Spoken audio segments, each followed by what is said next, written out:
question everything. Everything. And also have faith and conviction. So that's the thing. It's like there's two sides. Question everything, but that can also lead you into this strange, lonely, disconnected sense of nihilism. You're like, okay, well, nothing is real. True. And everything is wildly real. Yes. So holding both of those things. But it's this inquiry. Can we be in the inquiry of curiosity and questioning? We have been born into a system that is infantilizing all of us. Let's push out of that. Let's push the edges of that and start to become our own sovereign beings. Most of the stuff that I'm actually have any level of depth with is all around like movement. So if people are interested in going into that realm, something I'd recommend, one is just getting up and down off of the ground with regularity. It's absolutely astonishing that modern culture has largely divorced ourselves from the range of motion of bringing our hips down below the height of our knees. It's so fascinating. And, you know, to check myself in my own language, like very sad. And why is it sad? Because, you know, hip replacements and knee replacements, you know, and osteoarthritis and things of the sort, it's to the tune of, I believe the last I checked the numbers, it was like almost a $40 billion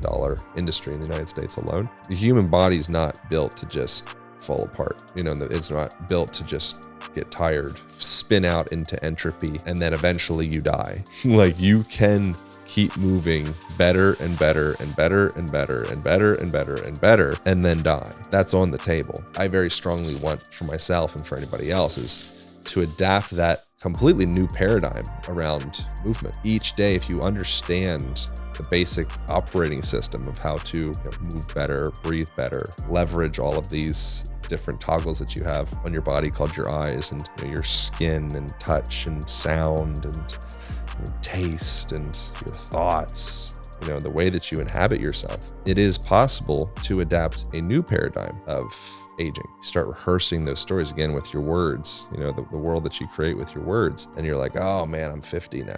Yeah, you are. That's amazing. You had 50 years to figure out how to function in this system. You have so much more sovereignty than what most of the stories that we're rehearsing are.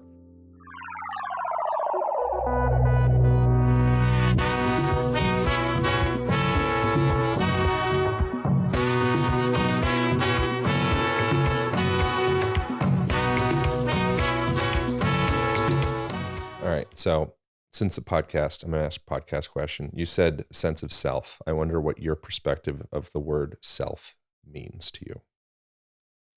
Because obviously it's a subjective word. It can mean different things to different people. Like when you say self, what is that? How do you define that for yourself? Fucking hard-hitting questions right off the jump. Oh yeah. Yeah, we're going in. This is for the YouTubes. Who's the host? Fuck. Oh, I don't know how to be a guest. My co-host. I love it. It's a great question. I think it's who I am, like when I'm tapped into my intuition, when I take off all the masks, like what's underneath all of it? Like what is truly alive for me? What is my yes? What is the no when I'm not worried about hurting someone's feelings or doing the right thing for, social, constructs. So I would say like just, yeah, that's fine. Yeah. What is it for you? I mean, it's one of my favorite questions. I'm reading a book right now from Moshe Feldenkrais. And in that book, it's called something like, is that the Feldenkrais method? Feldenkrais method. Yeah, okay. Yeah. But from his lens, he kind of shares perspectives with like the 4 Agreements, Don Miguel Ruiz. Love. Where you start off with this domesticated self or learned self, which is perfect for your unlearned brain. And so you start off as this kind of like this open, blank palette of perfection. Perhaps you're like continuous with everything that ever was and ever will be and is, and it's just very honest and true, I think.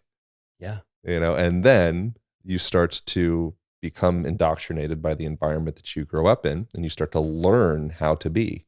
And even like the idea of the first inciting incident of forming shame with your existence is such a fascinating thing.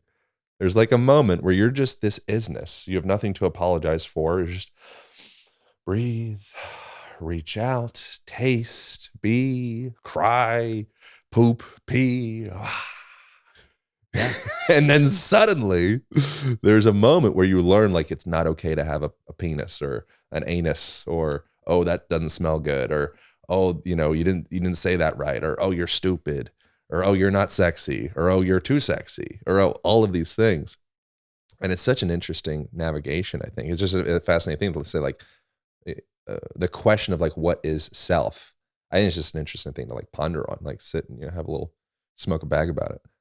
Yeah, maybe drop a couple of feel frees to really open up that heart. But I think what you're talking about too is like when you become like self-conscious for the first time, right? And that's like not necessarily self-aware, but that, and it's almost, that's kind of the beauty of something like alcohol, is it allows you to let go of the self-consciousness. And unfortunately, the window for a lot of people, myself included, is a very short window to hit the target with alcohol, and then it dips into other parts. Whereas we were saying earlier, like I'm not my best self. I don't always need to be my best self, but I also don't want to seem like an idiot. Well, even the idea of a best self puts you in somewhat of a bind. Yeah, back to self. Well, back to best. Now, Yeah. like new topic of best. Like, oh, my best. Okay, I want to be my best. Yeah. That's just an on. You just keep pushing that carrot forward. There's no best. Ooh. Like, I think if a person can come to a place where right now, the way that I did at Aubrey Marcus's Fit for Service event, they randomly asked me to teach a contact improvisation workshop, which I'm not like a contact improv teacher. Do you know what contact improv is? No, what is that? Contact improv was a thing that was developed by a fella I think it was in the late 70s. And essentially his background was Aikido and modern dance. And probably a plethora of different types of dances, but it's like dance and Aikido.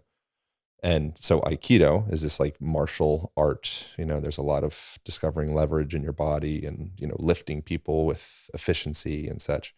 And then the other person on the opposite side that's being lifted, understanding how to be lifted, how to get down and up off of the ground efficiently and safely. It's just like discovering mechanical efficiency through a lens of martial arts. And then the dance part is like flow and creativity and exploration. And so contact improv is this bridging between those two worlds. And it's just fun. It's about contact. So you could just be in contact with yourself against the ground in that relationship. But a big part, if you were to look up contact improv, would be two people, jumping on each other and getting lifted. Feels like off a the little bit like ground acro yoga. Kind of like acro yoga, but acro yoga is like kind of static contact improv. Okay. Yeah. But during that, in the beginning, I had this moment of kind of just like awareness, and it could have just been my own projection of my own, my sensation of like anxiety or whatever, teaching this thing that I'm not really a teacher of, and, but I think it's an interesting thing how we can it's very common to have anxiety or tension in ourselves, especially if you're in like a dance party scenario.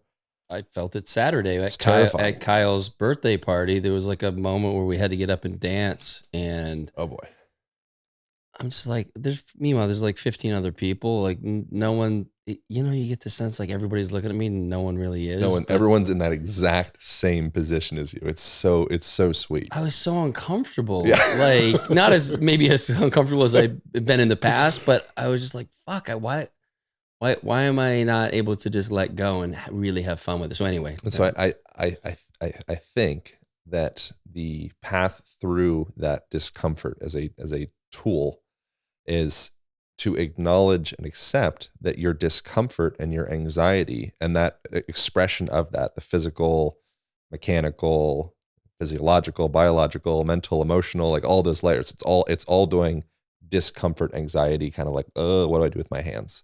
Yeah. That is a dance. Oh, very meta of you. It's beautiful. Yeah. Wow. If you were doing improv and they're saying, okay, I want you to improvise being a person that feels kind of uncomfortable in the moment, or feels maybe a little bit out of place, or feels maybe a little bit insecure, or maybe feels like, oh, they're all looking at me, whatever the stories that are going through, you'd be like, okay, like go. You'd be like, okay. And you drop into that. You're like, that's it. Yeah. Like like you're doing it perfectly. Wow. Like you're nailing it. Yeah, absolutely. Right on the nose. So if you could come into that and be like, man, I am nailing this form of expression right now. Wow. And I'm engaging with the room. So you don't need to necessarily be in contact, like touching hands or shoulders or hips or whatever, to be moving or being moved by somebody else. Just you walking into a room, literally your existence in the room at that moment, it moves the entirety of the room. Every person in that room slightly kind of adjusts and kind of receives this new existence of this person that just came in. I could come in and, be holding an AR-15 and have a mask over my face. That would move the room differently. I could come in wearing a white robe, and spiritual crystals, whatever, like that would move the room differently. So you're always in this dance with each other. Mm. And so the idea that you need to be like your best or be this performance, yeah. that will create a distance between a more authentic version of yourself and the thing that you actually want. And so I think a solution to come through and kind of like be able to relax a little bit is to acknowledge and come from a place of like, watch me dancing as I'm sitting here uncomfortable, not knowing what to do with my hands, feeling my breath up into my clavicles and feeling, all my sphincters clenched up. I'm like, I'm dancing, baby.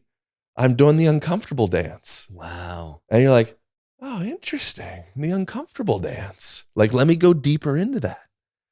And then that typically in that stage of acceptance of what is, that opens up the potential for that to say like, oh, okay, cool. The uncomfortable dance.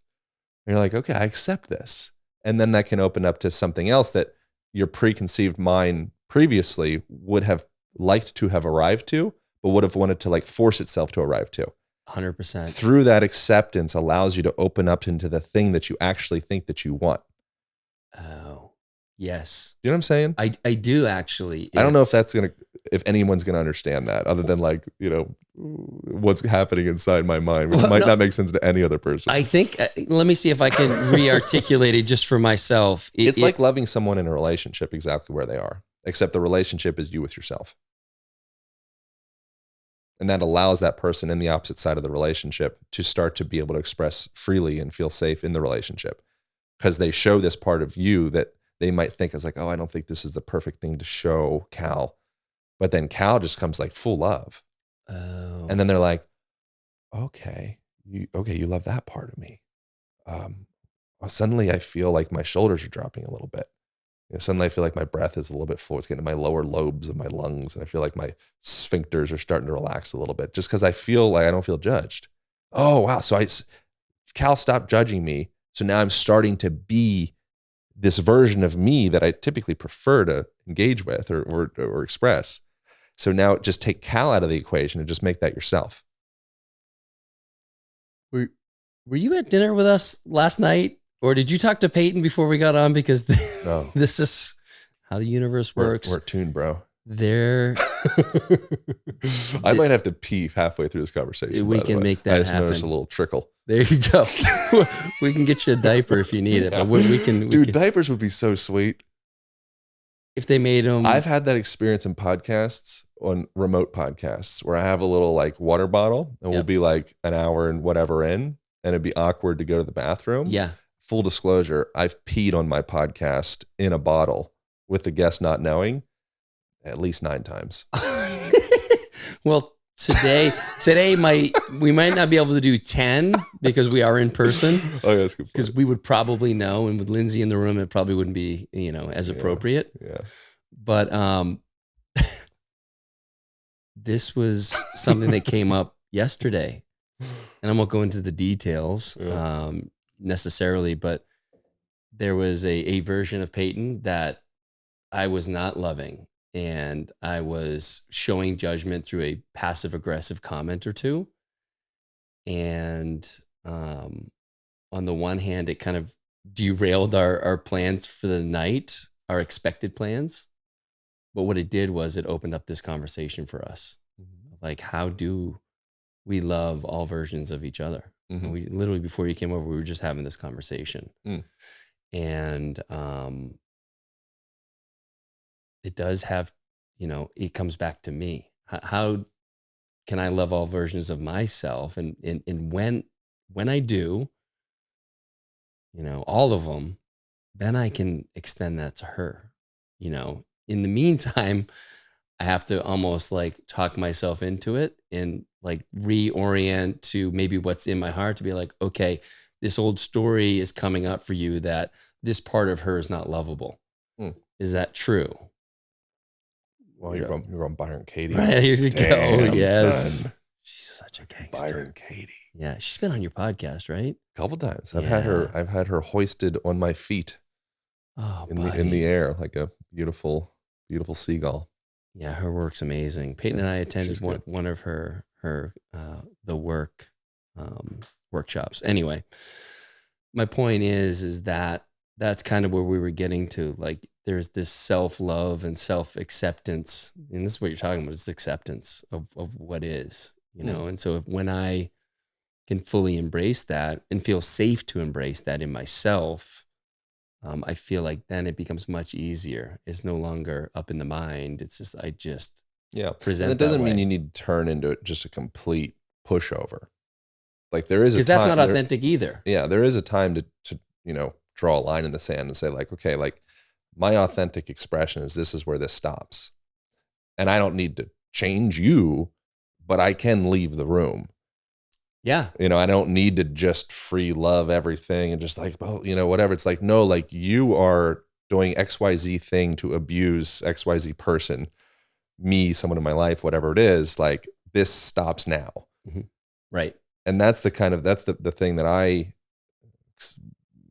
the obstacle sometimes that I come into is like, where is that line exactly? Like the line between, compassion and just being a complete pushover. Yeah. And that was the word that came up today, was compassion. Like, how can we have compassion for one another? And you're right, also fully reveal who we are and what is acceptable. And I hate to even use that word, but like what isn't in alignment and what is in alignment. And for me to be able to speak that freely without going through some passive aggressive, kind of commentary, which, I don't say I use it all the time, but that's one of my modes of saying I don't approve versus like, hey, this is what's happening. This is what's coming up for me. And, kind of take it or leave it. But I'm not loving this. It's so sweet the way that you, I think, in communicating to people and communicating to ourselves, the things, words are like kind of, they can be a lot of things. They can be deeply true and deeply bullshit. But the tonality of the words and the pacing of the words and the physiological signals that are embodied in the expression of the words, those are the things that a sensitive communicator, which anybody that's had any level of success in their life would be a sensitive communicator, I would say, whether you've read books on body language or how to win friends and influence people, or cues or whatever kind of books about what all this stuff is. You don't necessarily need to. You can just be a person that grew up in an environment that necessitated you to understand these physiological signals and like what the deeper meaning behind people's words are. But as you said that, I don't remember what you said exactly, but your voice you were like improving, talking to Peyton, and you're like, the way you say is like, hey, that's so beautiful. Like that, like that's the dance.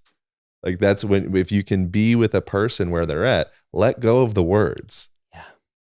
Just see the person where they're at and the way that they express. And when you're in a conversation with someone and you notice a little, like that little, I don't know, how would you describe that? Like tension? Or... No, the way when your voice is kind of wavers, or you feel maybe it's like, oh, their voice the tone kind of raised up. It's like a higher pitch there. Or, oh, they kind of finished that sentence with a question. So they made a statement, but they kind of raised their voice at the end as though it was like kind of like they didn't believe what they said. Like that's where communication becomes so darn interesting. Yeah. And so really it's like the movement of conversations, which I'm obviously biased towards looking at most everything through the lens of movement, just because I think it's like, why not? But to become really enamored by those subtle indications, I think it just makes communication much more interesting.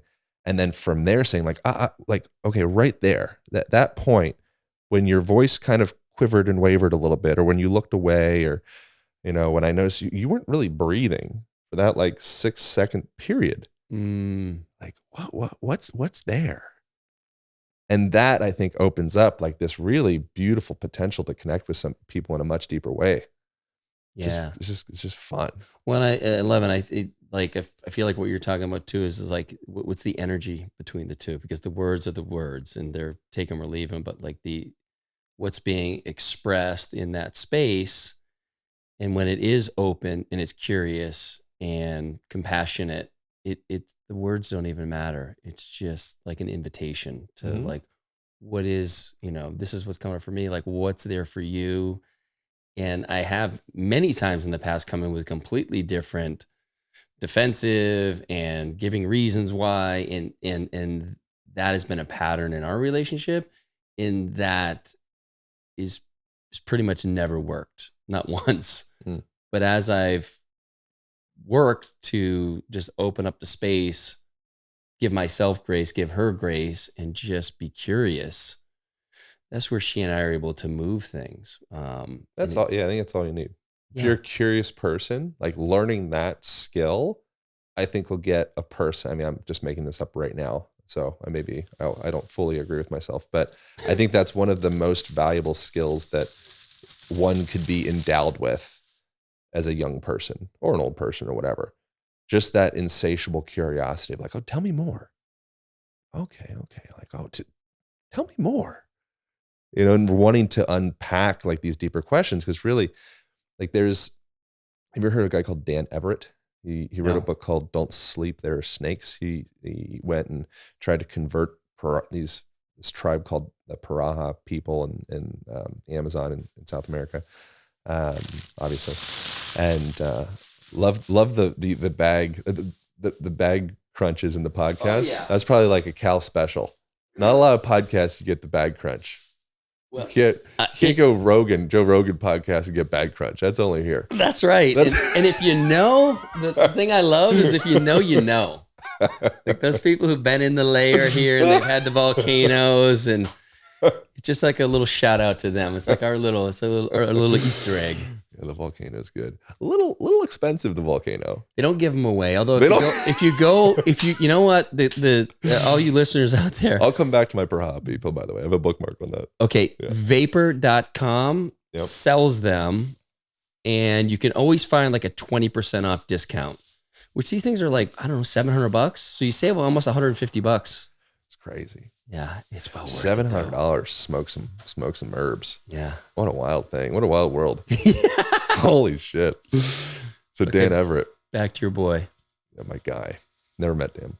I'd love to have him on the podcast though. Got to track Dan down. So he went, and his intention was to convert these Paraha people to Christianity, as one does. And he, during that time with the Paraha people, he came in, all high and holy, like, okay, I'm going to save you, you poor, innocent Parahas. And in that experience, he ended up becoming converted to more of their ideologies and way of life, and just general like way of living. And some of the interesting standout points with the way that the Paraha people exist, probably not saying that term exactly correctly, but go with it. Few of the things. One, they don't have any sense of numbers beyond like one and more than one. So there's not like, oh, I'd like 22 fish or whatever. It's just like, okay, like there's a fish. Oh, there's a lot of fish. They don't have any reference to anything in history beyond their direct experience. So there's no Jesus, there's no Gandhi, there's no Martin Luther King. If you tell the Paraha people about Gandhi, some lessons from this fella, they're like, oh, interesting. They're listening. And then until they come to a point of like, oh, like, so what did you do with Gandhi? Yeah. Like was he fat? Was he like, how did he smell? Yeah. They're like, oh no, I never, he's dead. I never met guys like some book. They're like, what? Yeah. What do you mean? Like what are you talking about? Like, you never had the direct experience with this person, Jesus. Like what is this? And there's a bunch of different things that they have. It's their culture and language and everything is very different than English, at least. And what they found that was interesting with them is they're considered to be the happiest people that they've studied based off of the amount of time that they spend smiling throughout the day. No shit. So we're very, Western, pragmatic, analytical, structured, organized, we're doing our best. And then these poor people with no Jesus in their hearts. That's right. They're like, oh, interesting. They sure do smile a lot. Like, what's going on? They're like, living kind of hand to mouth, essentially. Like, go get fish. Oh, there's a storm coming. Oh, like, prepare for that. Oh, sleep with my wife, procreate, make some kids. Oh, take care of the kids. Oh, another storm comes, sort that out. Oh, I'm gonna go get fish. And that's just, they're just in this flow. And they are just smiling. Dude. And it's such an interesting thing of I don't know where I was going with that exactly, Well, but it's an interesting thing, like the idea of like trying to save somebody. Yeah, well, and I mean, dude, I what's the name of that book again? Don't sleep. It's either Don't Sleep, There Are Snakes, or There Might Be Snakes. Dan Everett. Yeah, Really, really good. Highly recommend it. it sounds amazing because like where I've oriented in my life in the last couple of years, and it's something I bring up here a lot on the podcast, is have your own direct experience. It's something I learned from going to a couple retreats with that Adyashanti had put on, and it's like one of the main tenets of his work is like, don't speak on anything that you don't have direct experience with. You question everything. Everything. Yeah. And also have, faith and conviction. So that's the thing. It's like there's two sides. Question everything, but that can also lead you into this strange, lonely, disconnected sense of nihilism. You're like, okay, well, nothing is real. Right. It's like, true. And everything is wildly real. Yes. So holding both of those things. Yeah. So I think that come again, where I think that people you can get a little like ungrounded, like a little soft if you're too much in the compassion, woo way. Yeah. Love everything, question everything. Nothing is real. Maybe we're living a simulation. Maybe like, oh, it's like, okay, yes. And you have a wife and kids and people that are depending on you. Yes. Like, get in the fucking game. Yes. But acknowledge this is a game. Yes. Yes. Relax.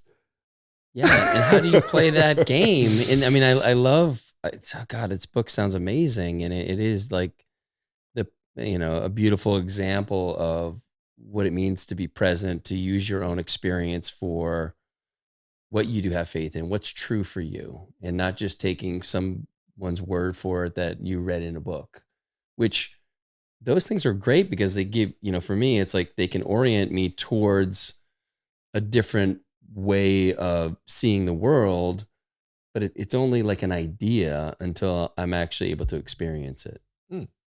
Yeah, I dig that. Cheers to that. Salud. Saúde. I think that might be how to say it in Portuguese, Brazilian Portuguese. I'm not sure. I'm enamored by Brazil. You ever heard toxoplasmosis? I feel like I have. Wait, what is that? It is a parasite. It exists in the guts of cats. And then when mice get a hold of it, it ends up hacking the nervous system of the mice to become sexually aroused by the smell of cat urine. And so then it hacks their mind and drives the body of the mouse back to the intestines of the cat. Mind control. Wow. And it happens a lot in Brazil. That's the highest like rate of toxoplasmosis. It's also associated to people in like motorcycle accidents and like high risk behaviors, which can be a benefit to some degree. If you're more of a risk taker, there might be higher levels of reward. You might be more competitive. You might be more aggressive. Where's the motorcycle accident thing come in? Driving real fast. So it causes people to have like less fear inhibitions and such. I gotcha. Yeah. Okay. It's not caused by the motorcycle accident. They have it, and then those people tend to get in more motorcycle accidents because they're more high they're risk, on the more edge. high risk behaviors. Yep. It might be actually common in your history. Traders, Yeah. risk takers. Big time. Man, what a world. Were you like Wolf of Wall Street guy, or what was No, it's different. I was on the trading floor, so it wasn't like up in the office and that type of deal. But what's the gnarliest shit you ever experienced in your time in that world? How long were you in that game? 18 years. Okay. So from 95 until 2013. Was it pretty PG, or was there some like, this is some dark shit? No, there's like, it's really interesting. The culture of the pit is... The pit's the place in New York where everyone's so I was in Chicago, but yeah, the trading pit is where you are in a physical space, and there's brokers and traders. So you're like, oh yeah, you're waving the hands and wow, cool, all that. And so what's interesting, and it's, as I've been kind of, writing this book, I've started to learn new things about that kind of experience I had. And one of the things that I'm kind of lacking today that I had there is when I'm angry or feel rage, back then I got to express it. I could fucking motherfuck someone up and down. They could do it to me. Right. It's part of the culture. And it's like East Coast. It's gone. Yeah. East Coast is way not better, worse, but there's more volume of motherfuck. Yeah. It's like, and if I love you, it's like, oh, you fucking asshole. Yeah. It's fuck you asshole. Yeah. Come here, you punch him in the shoulder or something. Well, so you think about it, I had that many years of being able to express that, and now it's not socially acceptable for me to express rage in that way. So it's it's like the new thing for me. It just that's come into my awareness. How do I find a safe way to express rage or anger that I'm feeling? And I don't really know yet, right? Because generally it just gets stuffed down. Yeah, welcome to the neutered new world. Yeah, a bunch of softies. Yes. Yeah, ashamed of aggression, ashamed of fire, ashamed of like. Brr. Oh, and in the we had one broker in particular who his wife would just fucking beat him down at home, and he was just her bitch. But he would come to the pit, and he would fucking basically dump all that anger and resentment on us. And it wasn't until we finally realized what was going on at home that it was like much easier to take. It's like, why is he being such a cocksucker all the time? It's like, oh, his home life, he is beaten down. Everyone does that in culture. We'll find someone lower on the socioeconomic competency hierarchy to shit on, to act as a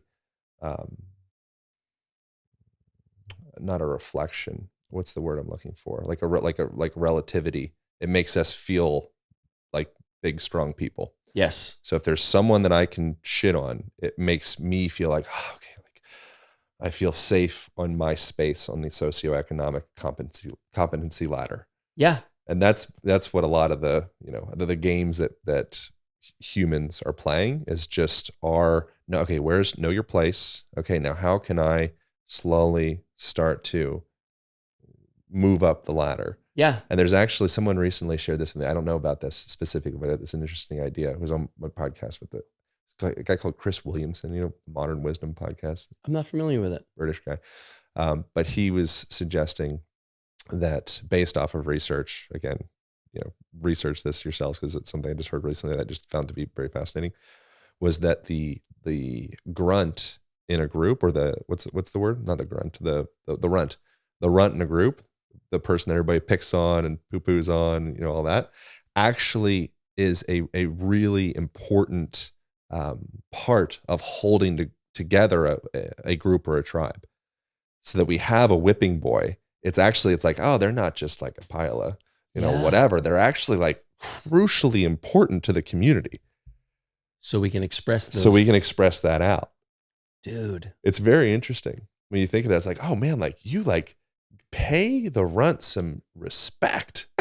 Wow. They're what permits you to feel reasonable about yourself, because everything's all just relativity. You go into another group where suddenly you're the runt. Yeah. And you're like, oh boy, here we go. And now you become that crucially important aspect of the that particular community or tribe. And then you work your way through, and it's like this fluid dynamic cycle. Human relationships are just it's just dynamic tension. It's a fluid cycle. Dude, I'm just like, as you're saying this, I'm like spinning through like my different groups and who the runt There's is. always one. And then where am I the runt? And where do you embody the runt? Because you know your role, and you're just seeking role. Yeah. You want to be a crucial part of the tribe. You want to know. So there can be like almost like a pride in that. Yeah. And then if a new runt comes in, you'd be like, what? Who is this motherfucker? They're skinnier than me? Like, no. Like I had a position. Yeah. Well, I think about those like, so when you objectively, when you look at it, you're like, well, I don't want to be the runt, but I know in the groups when I can just place myself in that role, I know there's love in that group, and it's not, and so it's like, I think that's where, that's like the nuance of the whole thing. Cause I know the guy that is the runt in these different groups, fucking love him. Well, think like you're like a little brother. Like this is such a poignant example of this. It's so obvious. If your little brother that you pick on, he's the runt, right? You guys know your social dynamic. Yes. You're the big brother. You give him noogies. You hang him up on a flagpole, wedgie, whatever terrible shit that you do to your brother. If anyone else touches my brother, problems. Yes. I love my brother. Yes. But he's my bitch. He's my bitch. Yes. Yeah. I love that. And it's, especially in it, I think about some of the relationships where there are some alphas involved, and like one of the guys doesn't identify as an alpha. Mm. And it's, he just kind of carries the kind of the beta weight for everyone. And, again, it's all loving, but we do have our roles in these relationships. That's fascinating. I think like the ultimate alpha, like the sorcerer, is the person that is unattached and fluid with the masks and the roles that they play. They play the role that is necessary for them in that moment to feed or serve the higher good of the community.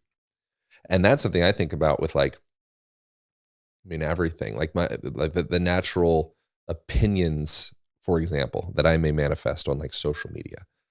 My natural tendency, the thing that like my proclivity is to be contrarian. Mm-hmm.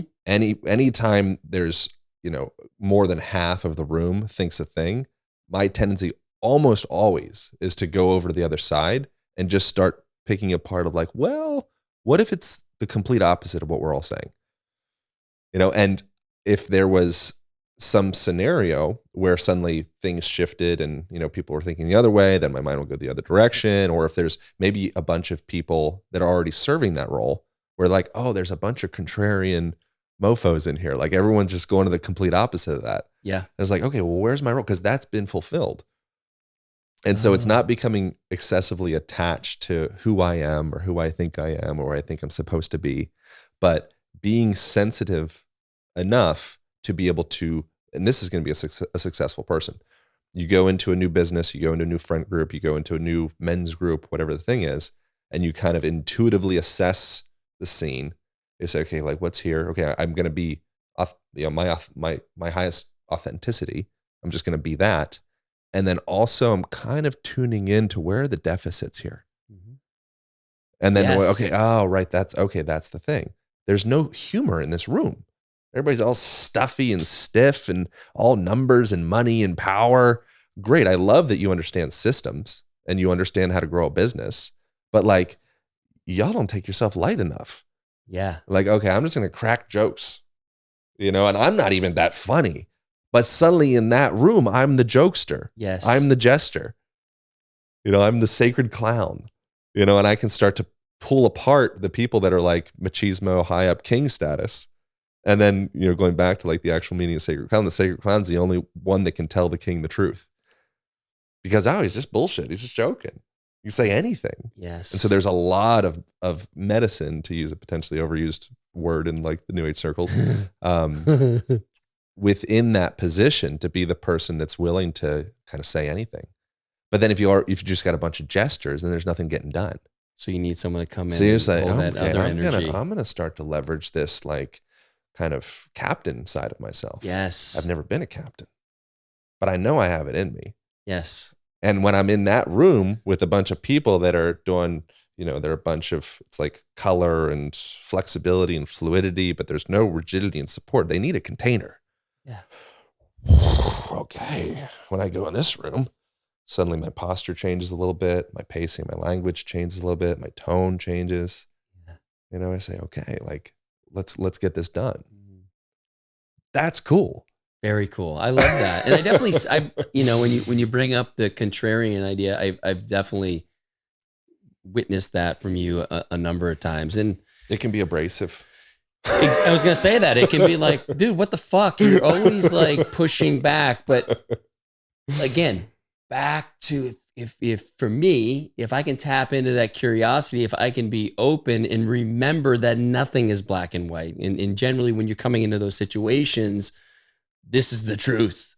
So you're like, is it? And it feels like, come on, bro. Just like, I know you're on board with this, right. but that it lacks critical thinking. It's just stress testing. It's something you've done in business forever, probably real estate, anything.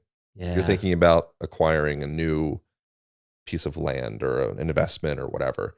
My assumption is you probably go through some, like, I don't know, maybe like stoic lens of thought of just stress testing. How could this fail? How could this fail? How could this fail? How could this fail?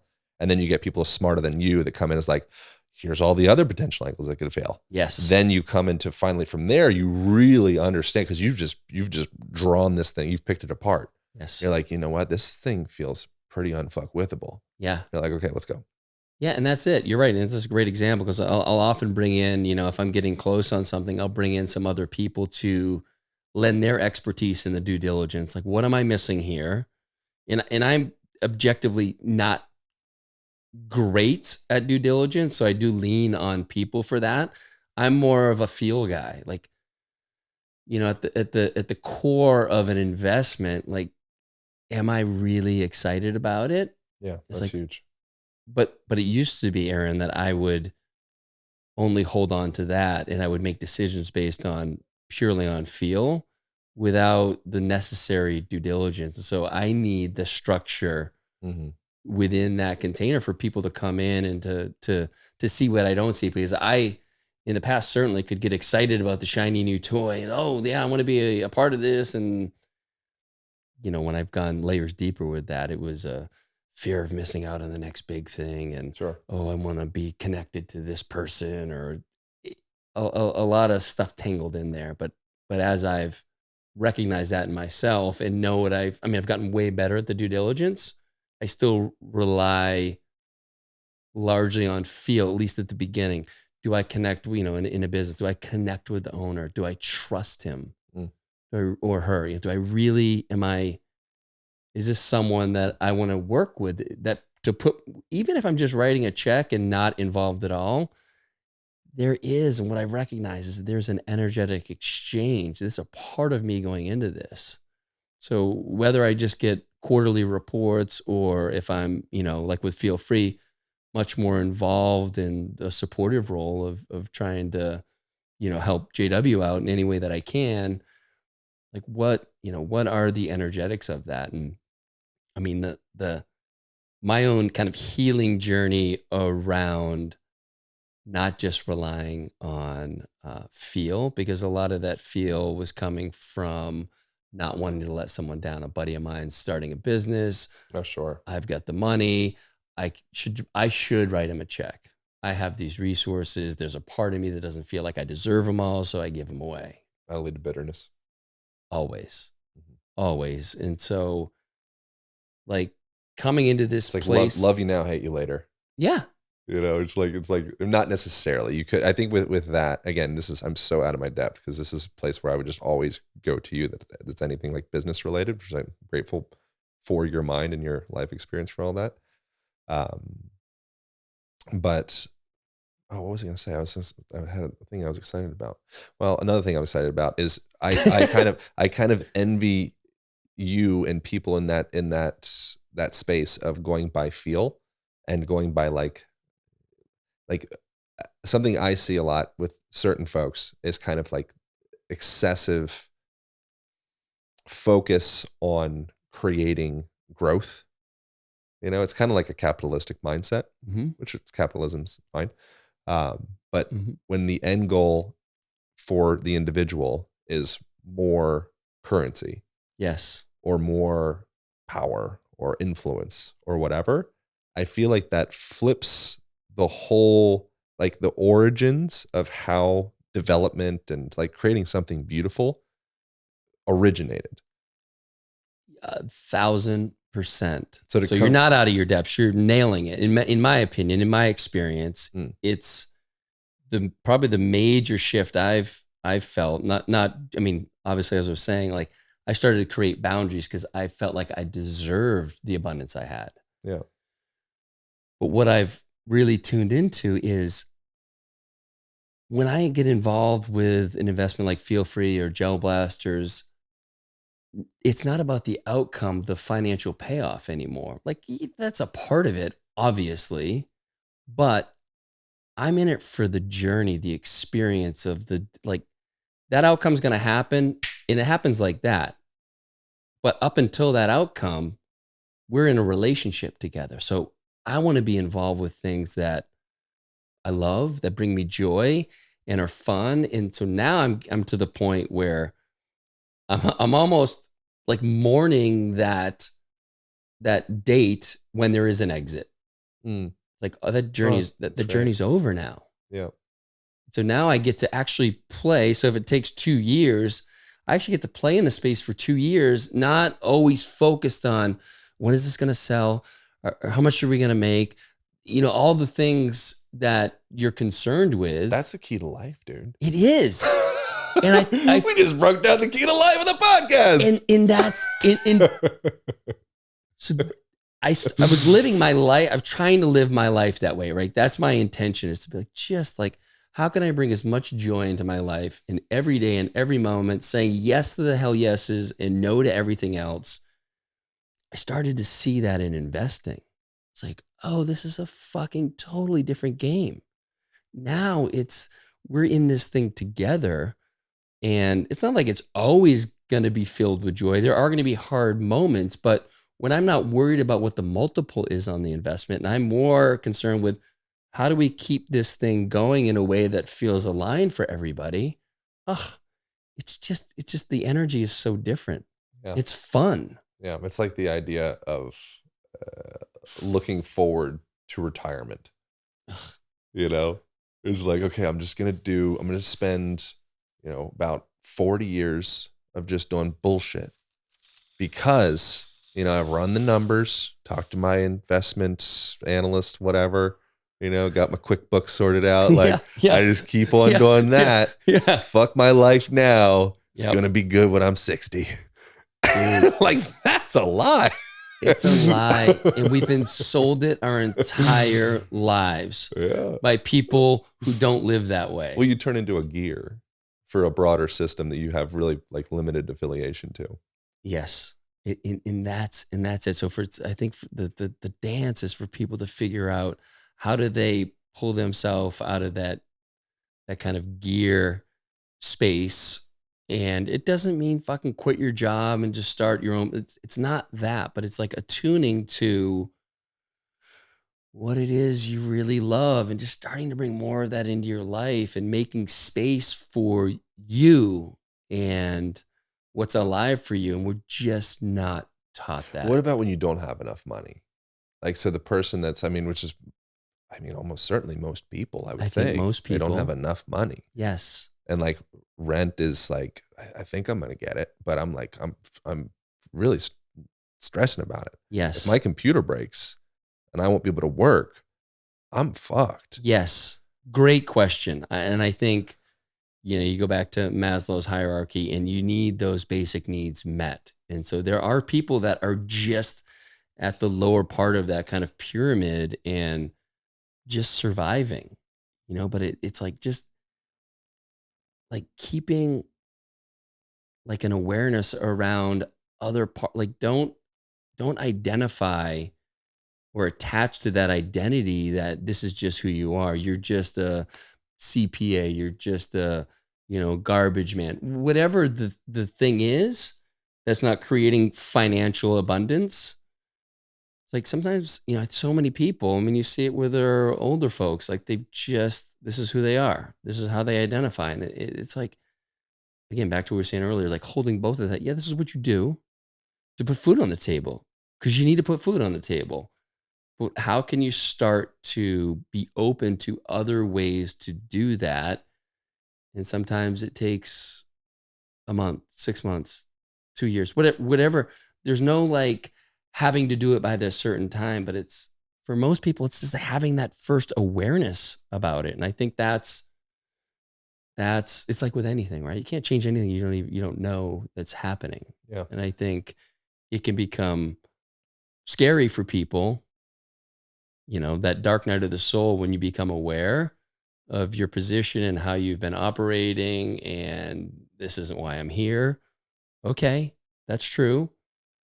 So just kind of sit with that and then just, again, like I go back to so much of Boyd's book, The Lion Tracker's Guide to Life. I think is such a beautiful guide for people in not dropping everything and following your passion and all of that bullshit that's sold, again, to people who aren't doing it themselves, but start tracking what would get you out of bed in the morning. And it's such a new concept for people, tapping into your intuition. People had it when they were younger, as you were saying, and then they come into this domestication, and I need to do these things because this is what my society says to be successful, to be a good man, whatever else, right? All those different kind of buckets we fall into, but it's just starting to become aware, and there's no, I mean, I would say there's no sense of urgency. Just like sit with it, just be open. And I know that the more I've been open, like shit, that the path I thought I was tracking it's somewhere else. It's like going towards this direction versus this single point of this is the outcome I want. I think, goal setting for a lot of people can really put them on the wrong track. Yeah, that's an interesting thing. I know a lot of highly successful people that are just seemingly just throwing shit at the wall. And they're just like, oh, I just did that. And then, I felt good. I kept doing that. And then I did that. And, I mean, Rogan would be an example of that. He's like self-proclaimed, like, I didn't plan anything.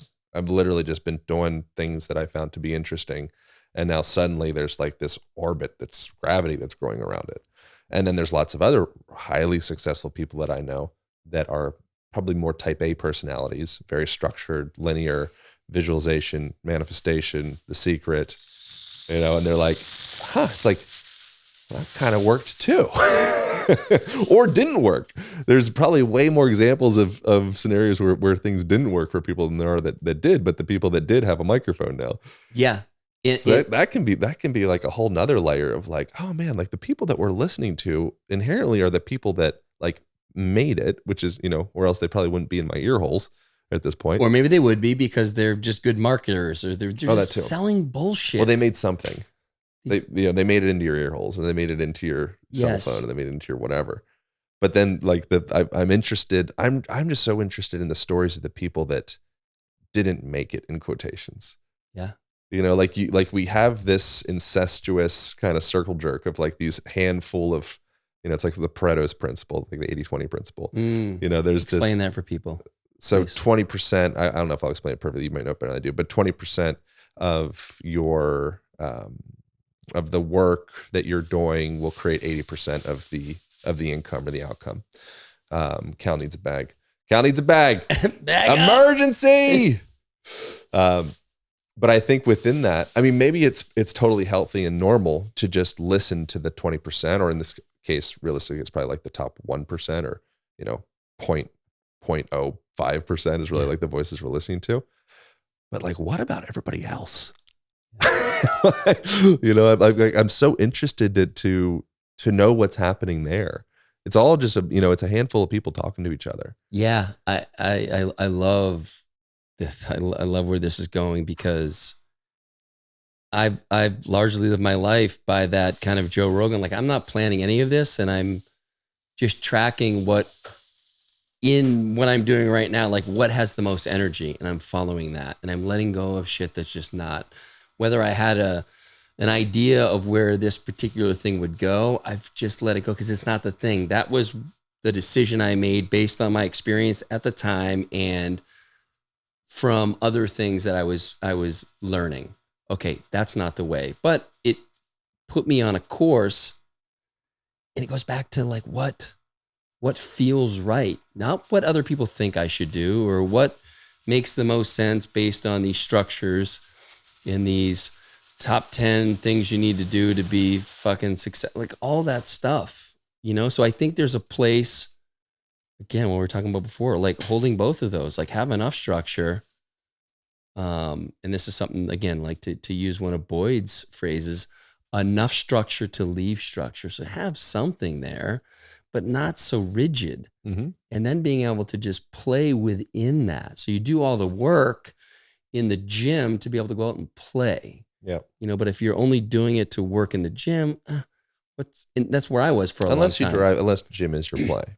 But so I want there's something that most all of this conversation has been a bunch of things that I don't really know that much about.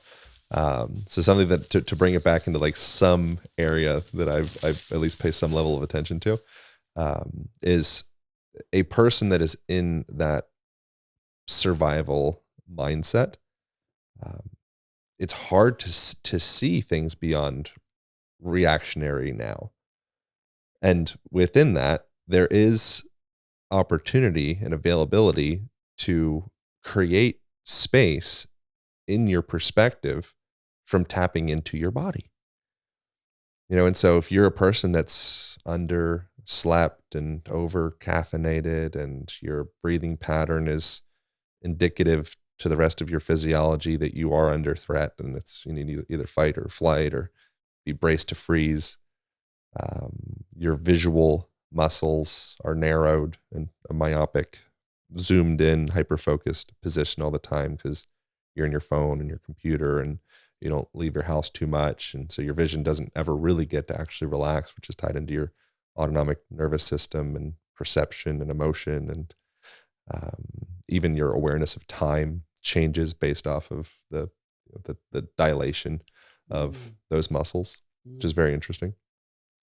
And so you are able to, even if you're in this place, I think a starting point for a person that is in that place of like, and you could have all the money in the world, still be in survival. Oh yeah. That might be why you have all the money in the world, is you have this insatiable, endless black void that you can't figure out. And you're like this hungry ghost that has this narrow gullet, but this massive gut. I think a lot of people with money are in that. Oh yeah. Oh man. Mm-hmm. That's one thing that I wish. And then I'll get into like stuff that a person, can do with their body to help open a little bit more perceived spaciousness up.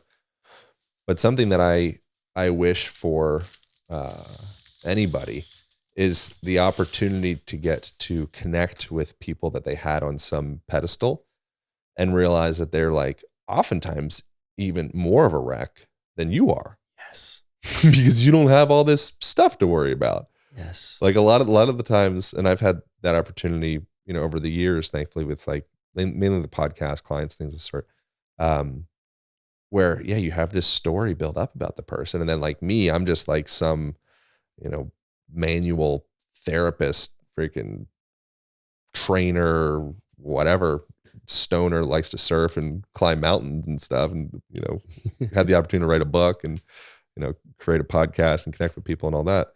But I've never had that much stuff. I've desired stuff, but I've never been, just like, wow, accumulation. Like I've always actually been, when I do desire stuff, when I get stuff, I get rid of stuff. So I'm like very meticulous of like, oh, I don't want too much because it makes me feel like anxious. Sure. In a way, I got to tend to this. There's like neurological real estate for all of your possessions. And, if you have multiple cars and such, well, now the carburetor's out on that thing and now the batteries went out on that thing. It's just like, And then investments. And then, that person's trying to get that from me. And then, and now there's like this fucking lawsuit. And then, oh man, my ex-wife, she's like coming after me. Yeah. It's like, but you're living the dream. Exactly. You have all of the stuff. Yes. So I've never had that opportunity, even though I've like in moments like desired it. Sure. It's never been like a part of my world. And so the only reason I say that is I have had lots of opportunities to get around people that do have all the stuff. And oftentimes what I notice is we have this almost like mutual, envy is not the right word, but maybe like appreciation or sometimes envy, like, oh, like I want what you got. Yeah. That's why I'm hiring you. I want what you got. Yeah. Meanwhile, the rest of the world is like, I want what you got. Yes. Because you got all of the materials. Yes. You've like smashed the game. Yeah. And I don't think there's a direct correlation between accruing the stuff. And I think that you'll just keep on pushing the carrot forward until you address the deeper questions of like, it's like the man's search for meaning. Like, what is your why? Like, what is your why in all of this stuff? Are you doing this just because you feel unlovable? Mm-hmm. And you think that when you get bigger muscles or, more money in your bank account or a car that goes 0 to 60 in half a second or whatever, like suddenly you will be a man. Yeah, you did it. You did it. Finally figured out that last piece. Daddy loves you. Yeah. Mommy loves you. Yeah. Dude, it's so, man, like so on point. Like I definitely lived a large portion of my life. Or do you just play the energy. game? Or do you just play the game well? That's the other side. Well, so I think, again, just based on my experience, it's been an kind of an undoing of that kind of second piece you're talking about, like accumulation and just like thinking unconsciously that it was going to be the thing.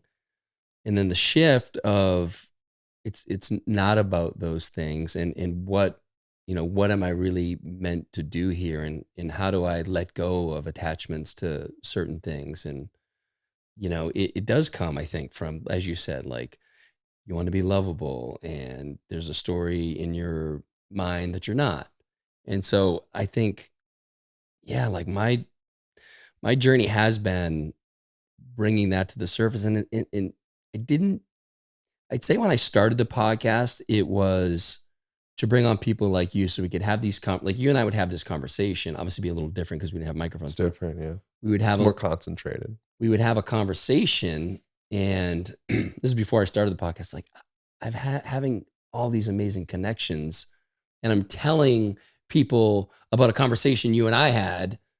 Like it's not working for me. Like I need a bigger platform so that when you and I speak about things that I feel like are important and you feel are important, then it I want to give that to other people. And so that was kind of the initial why behind the podcast. But what it's become is my kind of opening the kimono for people. Like all y'all that think I've got it figured out and I'm good to go for the rest of my life, that ain't the truth.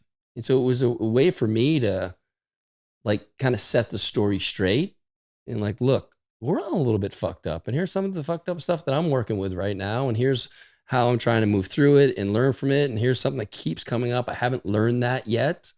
It's like almost like giving other people permission to be like, okay, that they don't have it figured out. Because I don't even know I think that's such a masculine thing to have it figured out, fix whatever. For me, it's been more about getting into the flow, as we were talking about earlier. Like, how do I live every day with the people I want to be with, doing the things I want to do, and creating and being of service in whatever way that is important to me?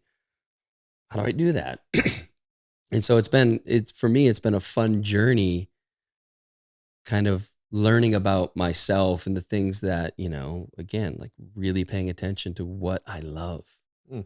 and why I love it and bringing more of those things into my life and hopefully like encouraging others to be like, maybe the way I'm living isn't who I really am. And it's this old story that has been, you know, uh, impressed upon me from my parents, society, all the different ways. Something I value about you is you, I mean, you already know this about yourself, but you're like very humble.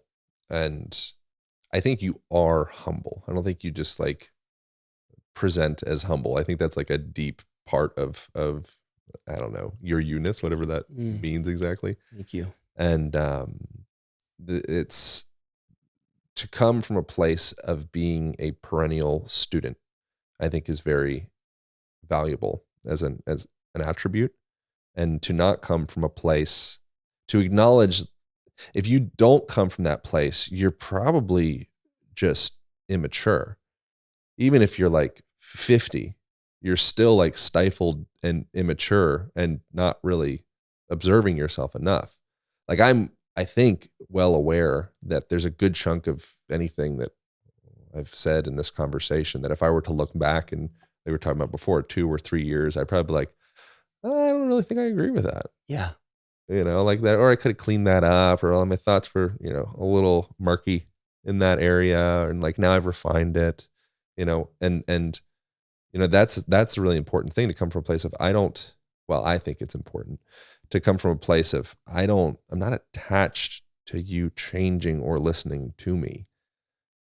It's like I'm just learning out loud essentially. Yes. And if it's supportive for you, I'm so grateful and almost like surprised. Yeah. Like that's a very attractive energy, Mhm. to again use a word that I have resistance around all of the new age jargon, even though sometimes they serve well. Um, and I think so that's something that I think that you see when people are really like truly unfuckwithable. I think it's their level of like this like Buddhist relationship to the way that they navigate the world, where it's like, oh yeah, like I'm not attached to any of this stuff. That I don't need you to read my book. I don't need you to look at my Instagram post. I did it because I genuinely got joy from that. And I think this is so valuable. And I know that there's some version of me probably from 10 years ago or 5 years ago or whatever that will pick that up, and they're gonna be able to navigate around some of the issues that I stumbled into, and I can just leave that. And it to be proceeding with this attachment to the outcome, and okay, I'll do this if I'm loved, or I'll do this if I'm accepted, I'll do this if I'm that. Like that story, that OS operating system of the way that you navigate, that will not change. There's no amount of materials that will change that operating system. It just doesn't work that way. Mm-mm. It's such a beautiful, like almost like poetic thing in a way, that the way the human experience goes that way. It's like whatever you think the opposite. It's a Paul Arden book that I think is interesting. Mm-hmm. It's like most of the things, okay, cool. Like, are you really sure if you get that $2.9 million house on the water wherever, and you've got the Tesla, and wife got nice big new rack of tits, Yep. and you got the Labrador, you're like, you sure that's going to be it? That's it, right? That's the final piece. I did it, right? Like, that's it? It's probably the opposite. It's probably going to get to that point, very likely, if that was your perception, you're probably going to get to that point and feel like, oh my God, now I'm suffocating with, I've got all these bills, I got this debt, and I've got, there's all this stuff to think about and take care of. Man, I just wish I was just out. My best time in my life was when I was just in that like 1-bedroom apartment and wherever, and didn't have a care in the world. And, I was just living. Someone invited me to go on some weekend trip. I was just like, yep. I didn't have any of these responsibilities. Yeah. And there's the balance. I think that's It's the balance. It's not like either one is better or worse. It's the operating system part that's I think the most relevant. But the thing that I think is a valuable thing to be able to share is the if you're coming from that place of feeling like you're in survival, which I think I think I am in some ways. Like I've had the experience before with like breath work things and psychedelic things, where I realized in that instance, based off of whatever the practices that we were doing, whatever, that I've had like almost like a burden of being myself in a way, like holding myself together, like the stress of being who I think I'm supposed to be. Yeah. And that suddenly like washing out just temporarily, 5 minutes or 3 hours or, 30 minutes, whatever. And the sensation of like, oh, like that's what it is to relax. I've never actually known what it is to relax. Like my set point of, oh man, I'm just totally relaxed is I'm still kind of like buttoned up, holding my shit together. Yeah. So to have, and then what that ends up translating to from a physiological perspective is all of those things that we have access to and we're able to, the way I describe in my book and, online programs and like everything that I do as far as in an educational sense is attempting to illuminate folks and even, myself. Like when I'm writing something or creating something, it's really like I'm living into like my ideal version of myself. Mm-hmm. So I write this like treaty of sorts of like, okay, we do this and I'm with y'all. like let's all do this because there's juice here. Yeah, I'm not telling you to do it. We're gonna do this. If you'd like to, yeah. And also acknowledging that I'm not in any point of done. I'm not in any point of balance. I'm not in any point like I am just this chaotic blob of cells and water and electricity, and emotions and feelings and memories. That's just like navigating, keeping this ship cruising along. But I think there's certain things that we can do to just improve the efficiency of the ride.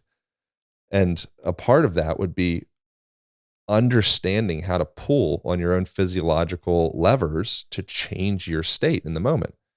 And one of those things that a person can do if you're in that place where you're chronically feeling stressed and your sleep is kind of wonky and all of the things is starting to just take some moments to pay attention to like your body, like notice your breath, and that's if you ever do Vipassana meditation or something kind of more like heavy duty like that, where it's like you sit and you just meditate for 10 days and they have longer sits and shorter sits and all that. The standard's like 10 days.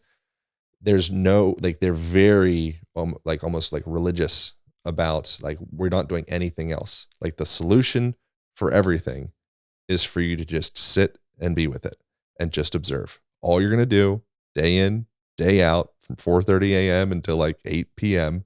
is just going to sit, observe your breath, and then giving yourself that spaciousness to just observe. It's all you're doing is observing your you-ness. You don't need to take notes about it. And nothing. Yeah. No therapist. It's $500 an hour. Yeah. No drugs, no psychedelics. All I want you to do is just watch your breath.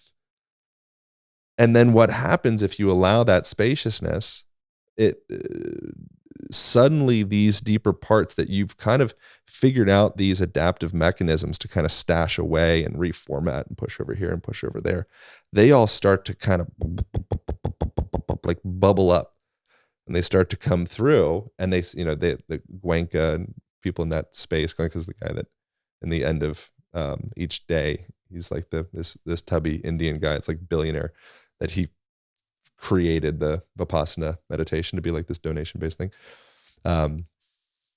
He goes through another bagging it up. I'm going through some bags. We're bagging today. I want another bag too. My bag, if it sits too long, it becomes less good. Yeah, give me your bag and I'll clean it up. Yeah, clean that thing out. Now we're going bag break. There we go. Now we're good. Yeah. So you're sitting in that state of observation.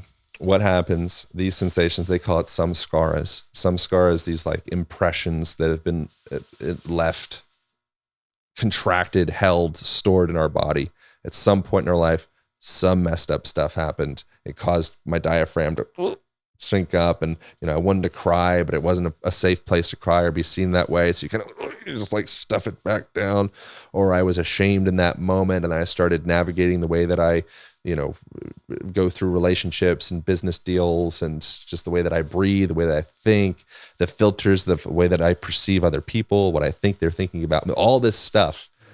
It just starts to come up, and through just your presence of just observing, it allows a spaciousness to maybe be seen, and it can move through. And so that's an interesting thing of just like the power of observation. But within that, something that's, without like doing like long-term city meditation type stuff, just paying attention to the quality of your breath. Is your breath up in your shoulders? Is your breath up in the upper lobes of the lung, which you're not going to get that much air because the shape of the lungs is the lower lobes are actually, where the most surface area is. So bringing that breath down low in and around, think when you're breathing, think breathing horizontally as opposed to breathing vertically is a way to think about it. Yeah. So if you're breathing and your breath goes up, down like that, and it's kind of up in your neck and up in your shoulders, and you feel your clavicles and everything like that, raising yourself up, and you're getting these kind of tiny little breaths. Totally get that. All that is tied into your cranial nerves, among other aspects of the body, that send the indication to your physiology that, okay, you're under threat. It's time to juice you up with norepinephrine and cortisol and all of the neurochemicals to indicate like it's time to go.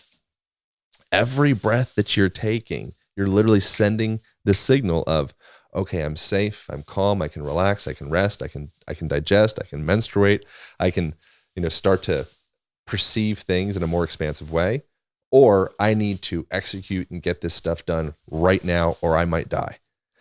That's all based off of breathing signals. Dude. Both are invaluable. It's like two sides of the same coin. So having that fight, flight, sympathetic go drive, amazing. If you're stuck in that all the time, devastating. And so a cue that people could do like right now, if you're feeling a little stressed, you're anxious about anything, doesn't need to be like, global, crises or what. It could just be like, you're about to go out on a date with somebody and you're feeling like, oh man, I'm kind of nervous. You're about to dance. Yeah, you're about to dance. You literally just bring your hands down to the side of your ribs, like that. Breathe through your nose and breathe horizontally. So you're going to breathe outward against your hands. And you can emphasize a longer exhalation. You can even have an audible exhalation. Just do that 6 times would be one. There's been specific research from out of a university in Japan to suggest that 6 breaths can change your blood pressure. Just 6 breaths. So you're having blood pressure issues. You're all hyped up. Just tap into a little breathing like that. Suddenly it can start to reduce that blood pressure. So you're not all ready, you're not all amped up, ready to go. Yeah. Another thing you can do in that same instance would be acknowledging that your visual muscles is another lever into your present felt state. So when you're, like I had mentioned previously, when you're myopically focused in, that's going to be sending your eyes. Dr. Andrew Huberman, he talks about this like quite brilliantly. He actually reviewed the visual chapter in my book, The Align Method. So I'm very grateful for him. He's been like someone that he's been like a mentor from afar. I greatly value and appreciate his influence in the world. Those muscles are tied into your autonomic nervous system, much like your breathing muscles are. And so when you're focused in myopically, it's sending the indication to your autonomic nervous system that it's time to execute, executive function, go, fight, flight, sympathetic, like make it happen. When you go into panoramic and you go, okay, I'm just gonna kind of like space out for a second. I'm gonna relax. I'm gonna take in the whole room. I'm gonna look out a window. I'm gonna look up into the trees. Looking up cues your nervous system up to be more creative, cues your nervous system up to be more energetic, more awake. When you look down with your eyes, cues your nervous system up. It's like, okay, it's probably time to go down. It's time to, like relax, or I'm like going to bed. I'm kind of like, when you're tired, what do? You go, oh man, you look down, oh man, I'm beat. When you're tired, you don't look up in the air, and explore and say, what's going on up there? Yeah. Right? You go, oh my God, all of those systems are integrated. So you have these structural mechanical levers in your body that are tied in to your mental, emotional, felt state. It's so cool. Sounds in your environment. Do you feel chronically stressed and you're in kind of this maybe like scarcity type mentality, or you just feel like there's always kind of some threat on your shoulder? What's the sounds in your world? Is it traffic? Is it alarms? Is it gunshots? Is it, just anything that's just repetitive, annoying, obnoxious sound that would kind of tee you up to be a little bit on edge? It's like, oh, okay, maybe I pay attention to like my geographical location on the planet, and I'm really stressed to freak out all the time. Maybe I'm addicted to stress. Maybe I found this location because it makes me feel normal. Maybe if I did move to Ojai or something like that, suddenly that would make me more stressed in like a different way because it doesn't feel like home. Because you don't have the stress. Yeah. So, but it's just starting to pay attention to just one day. So that was me, right? There's a chapter in the Line Method book about sound, the way it informs your physiology and felt state.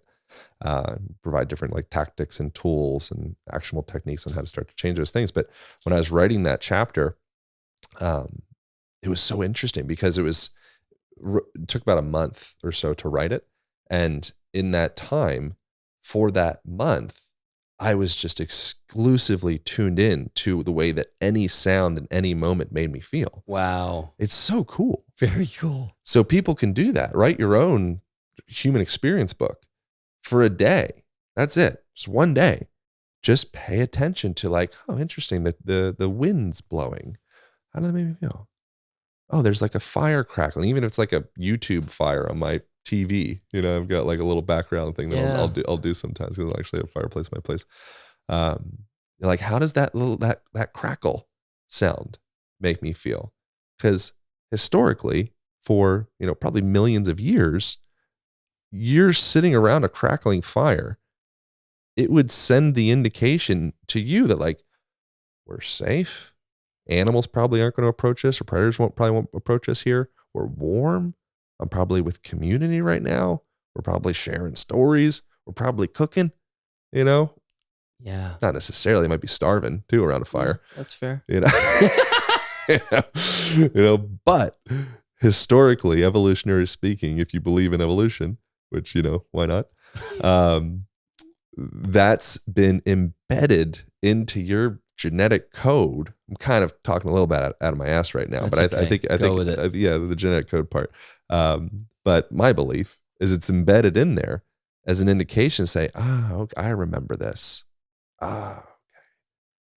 Suddenly alarm sound. Oh, it's time to go. Yes. Beautiful. Love that. Just know what it does. Yeah. There's no wrong or right. Just know what it does. That's where life becomes really interesting. I think you can start to begin to take some level of sovereignty over your existence when you start to, one, understand the game, because you've never been probably presented any proper human user's manual. And that's literally the sole intention of everything that I do in the form of book and programs and like anything, is like, I just want to create a simplistic, easily digestible manual on how to operate the body, because I'm really interested in figuring my own shit out. And anybody that I care about, and just in general, I'm like, what else am I going to do with my life? Yeah. And it's like, why did we never get a goddamn manual? Yeah. Like, it's wild. So those are three, I think, things that, it's three things that you could pay attention to. Notice your visual muscles. You're stressed out. And if the opposite, if you want to amplify yourself and you want to go in a more like concentrated state, focus in on one thing. If you want to be more creative, more energetic, look up. If you want to, same thing with breathing. If you want to get amped up, maybe do some like Wim Hof style breathing. What does that sound like? That sounds like you are at the end of a major race. That sounds like you're up at the top of a mountain. That sounds like you're having some like crazy gorilla sex.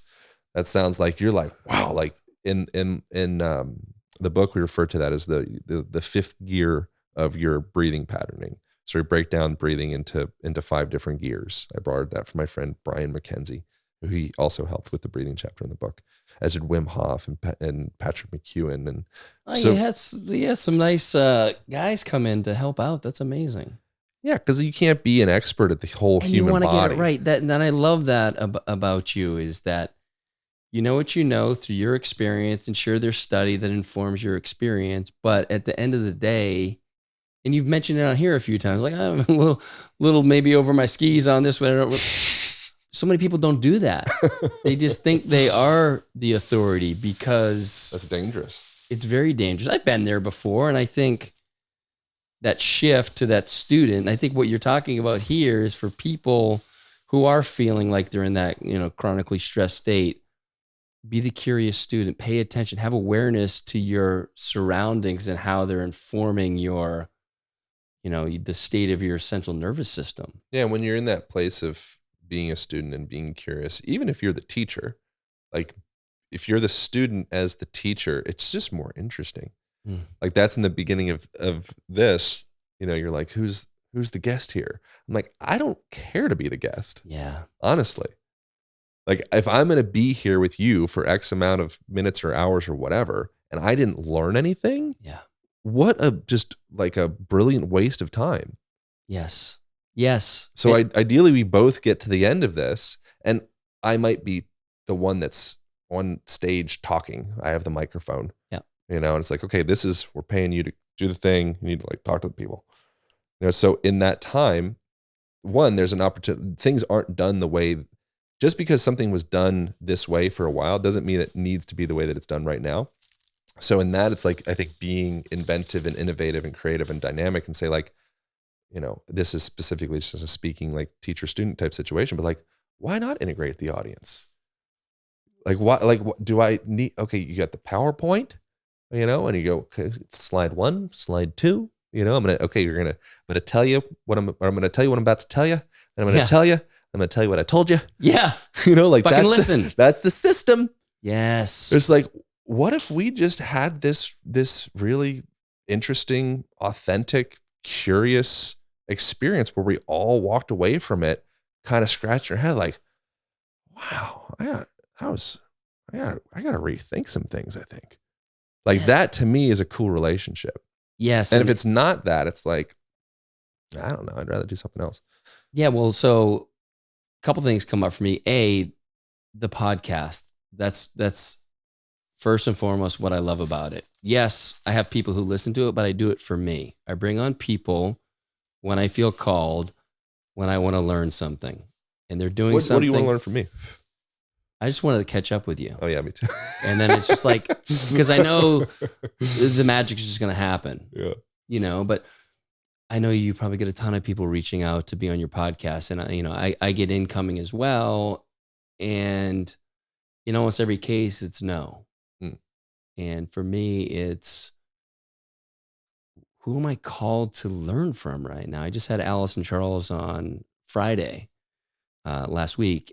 It was like, she's doing some amazing work with her animal power book, and I just absolutely adore her. It's like, I want to like get into this conversation with her, because there's so much for me to learn and for us to share that space together. So I've actually loved the podcast for that reason alone.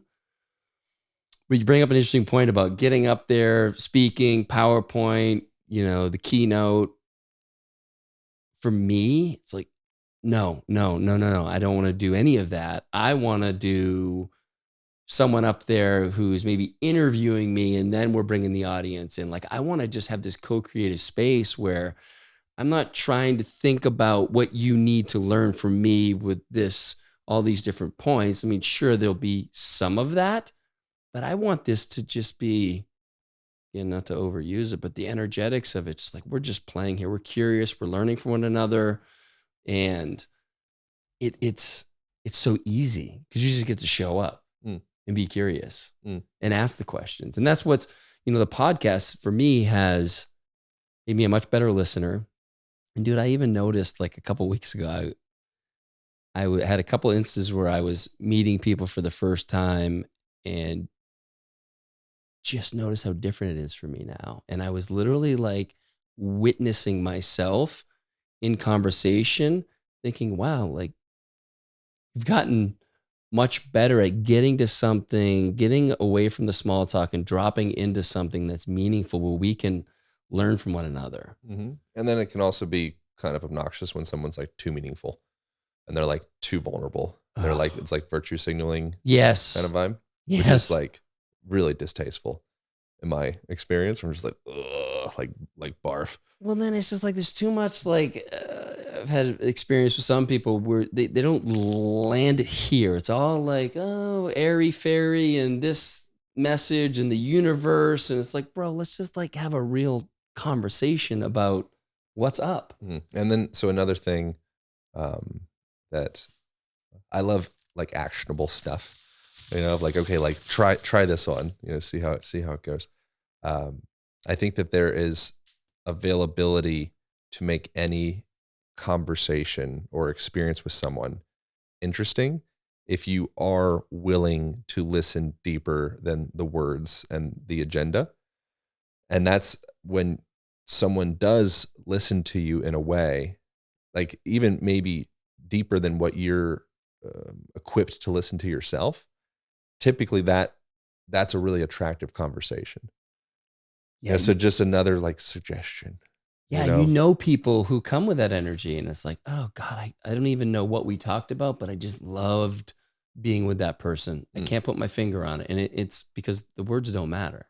It's that connection. Words matter. They do and they don't. I think. Words say a lot. Word choice, it matters. No, I would sure. My contrarian nature would strong pull back and say like, well, let's unpack why words do matter. They do. And words are your container for your perception. It's the house you live in. But where I'm coming from is it's the words, like, let's not hold the words in such high regard. They are important, but what's happening between us, I think, in my experience, supersedes what the conversation takes a proper course, not to put a judgment on it, but when that connection is made. And so my point is what's discussed is almost secondary. Again, my experience, maybe there's a little nuance around this that I'm literally contradicting myself earlier, because before I was saying like words don't matter, but now I'm like playing the You're game like an hour later, I don't even believe what I thought. See, sometimes it's don't agree.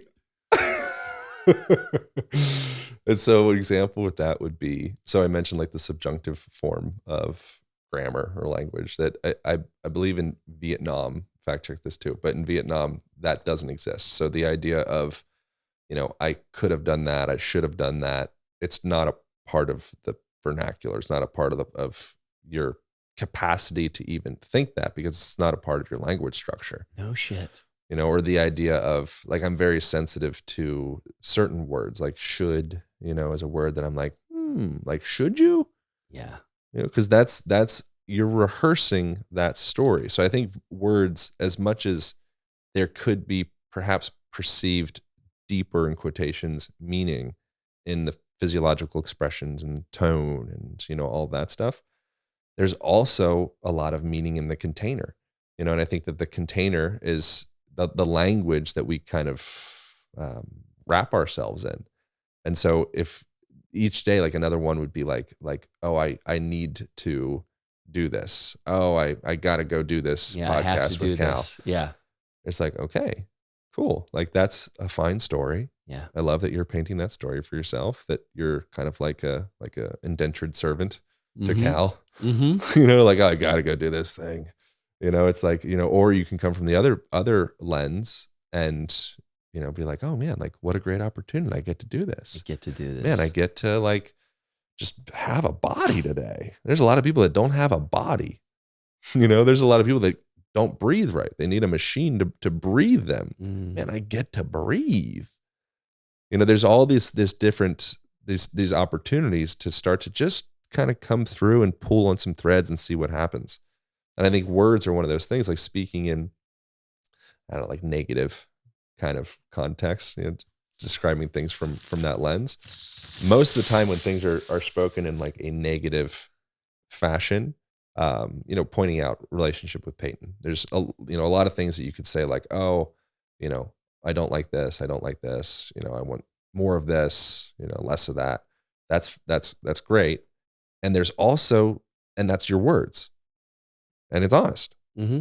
There's also the opportunity to shift your language and the container of your relationship that you're painting with the words that you speak. Like, that's biblical. Yeah. First, there was the word. It's a big deal. Mm-hmm. Opportunity to say like, man, like, what if I tell you the things that I don't like by focusing on the things that I do like? And that's just kind of the way that we operate. And we're not afraid of, it's not like good vibes only, whatever. I'm still telling you how I feel, but just navigating that, like, okay, how do I do this in a way that tears you down? It's honest, it really pisses me off when you do this, whatever the thing is, but being sensitive to how do we mutually build each other up? Some people might be built up by tearing them down. That's an example. Like, many fighters would have this. This is a podcast with friend Lovato. Rafael Lovato Jr. is like one of the best jiu-jitsu guys, MMA guys in the world. He's like undefeated, all things. And that was one of the things for him. I believe he was discussing it, but I've heard this from a lot of fighter people. Like, if I'm not pissed off, this might have been somebody else actually. Anyways, but fighters in general, consistent trend. If I'm not pissed off, Mike Tyson was the particular one with this actually. So if he's not pissed, then there's no real reason to show up. So from him, it's like, no. Like, it's not all good vibes only. Mm-hmm. Like, let's actually stoke this fire and turn these gears with our words to really get you going so you can show up the way that we want. Yeah. Somebody else might respond to that in a way it's like, oh no, when you do that, I shut down and I retreat and I feel small and suddenly I feel like disembodied. All with the way that you paint language. So let me reshare my thoughts around words and language, because you bring up a great point. And, when I'm in these conversations, I do get pings. Someone says, I'm jealous that you did. Are you jealous or are you inspired? Right. So there's a little nuance there, but it completely changes what we're talking about. And so I would say it's all important in no hierarchical sense of the words and the connection. But I think a lot of times we focus too much on the conversation piece. Sure. And aren't paying attention that sometimes we don't even know why we're attracted or repelled by people, but there's something going on between you, right, in the connection. So yeah, think of your words just as like a thought experiment. Think of your words like nutrients. So everything that you're saying, it creates a feeling. So you drink chamomile tea, it makes you feel away. Keep talking. I'm going to make another bag. Make a bag. You vaporize a bag of mixed herbs and such. It's going to make you feel away. So when we say something to each other, or to ourselves, it causes us to, it literally changes our it's hard for me to talk about this actually while you're making the bag. We need to take a pause. You need a pause? All right. Okay. Where were we? We're back in. Hold on. I'm going to do a little. Do you need another one? Mm-mm. Okay. I would love to get your thoughts on Feel Free too. What are you talking about? I think I have some still ties to like the Great Depression or something. I'm very like waste not, want not. It's like little bits of a bottle like that, or people throwing away food or something like that. It like does like a thing to me. I'm working on unlearning that. Yeah. It's interesting. I have scarcity mentality still, and I'm painting myself into my own box with my language. But in your saying, you mentioned the Great Depression. Did you have it actually growing up? Was your family in that state? Yeah, I think so. We were always very aware of money. Yep. I was always very aware of how much my hockey skates were and how much my tape for the hockey stick was and elbow pads. And it was always a sensation of like, if I get a thing, it's a very big deal. and we probably can't afford a thing, even though money was there. Like my dad was a stockbroker, and then he had like he was very, it was like there's a lot of layers to my dad, but he ended up getting into drugs and crack specifically, and becoming like really like on the edge of his life. Like he was starting to like leave his body essentially. How And old were you when this was going on? probably when it become apparent, like like the home situation, like 15. Yeah. I went to jail when I was like 17, 18 or so. For drug possession or? Bunch of things. Yeah, Yeah. drugs were part of it. And yeah, so but now he's like doing amazing. Now I describe him as like some like enlightened Christian Buddha figure.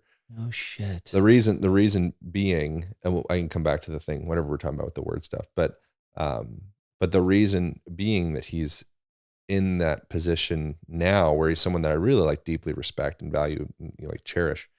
I mean, always did, but now in a more like, oh, I like genuinely respect you kind of way, like see you, like see like you're like, I don't know, soul or whatever.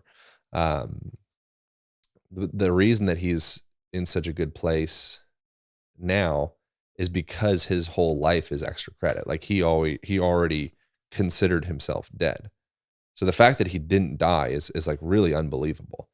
Like he come out with like bullet holes in the car. It was like a fuck, dude. it was like a whole thing. Where did you grow up? Pennsylvania, Lancaster. Doesn't seem like a place ripe for bullet holes in cars. Yeah, we got involved with some like gang stuff and like pimping stuff, and crack is kind of a murky world. And Yep. I think he was just interested in I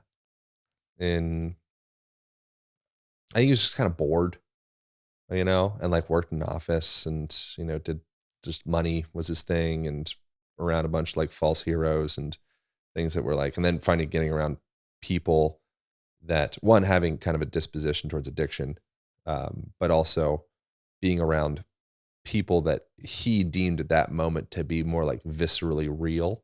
Mm-hmm. I remember that was something that he would like say in his like kind of crack crazed moments, where he's like talking about like these guys are like real. And it's just like, okay, like I kind of get what you're saying. Yeah. They're real fucked up. Yeah. They're real, but they're authentically expressing. Authentically fucked up. Yeah. Whereas having the guise of wealth, and cool, we closed a deal. Yeah. It's like, okay. And it's like, fucking mask after mask after mask. Mm-hmm. And we all have our masks. Just because you're impoverished doesn't mean your mask is any different than anybody else's, or you're spiritual or you're wealthy or whatever it is, just different forms of masks. But yeah, that was interesting. That was very hard, I think, and scary for a little boy. And that's something I've learned through talking with a therapist, among other people, to watch my language, because something that I have historically done, and there's still some shreds of that, would be masking myself or being in like denial of my own feeling, and padding my language with things like, that's, I found that experience to be fascinating or interesting. It's like, no, bitch, it wasn't interesting. It was unsettling. It was, scary. It was, ungrounding. Like all of that's like, oh yeah, that's a true word for that. And so that's something that was, I'm very, like, genuinely very grateful to have had that experience, and very, just so immensely grateful that my dad was able to recover, because it's very rare.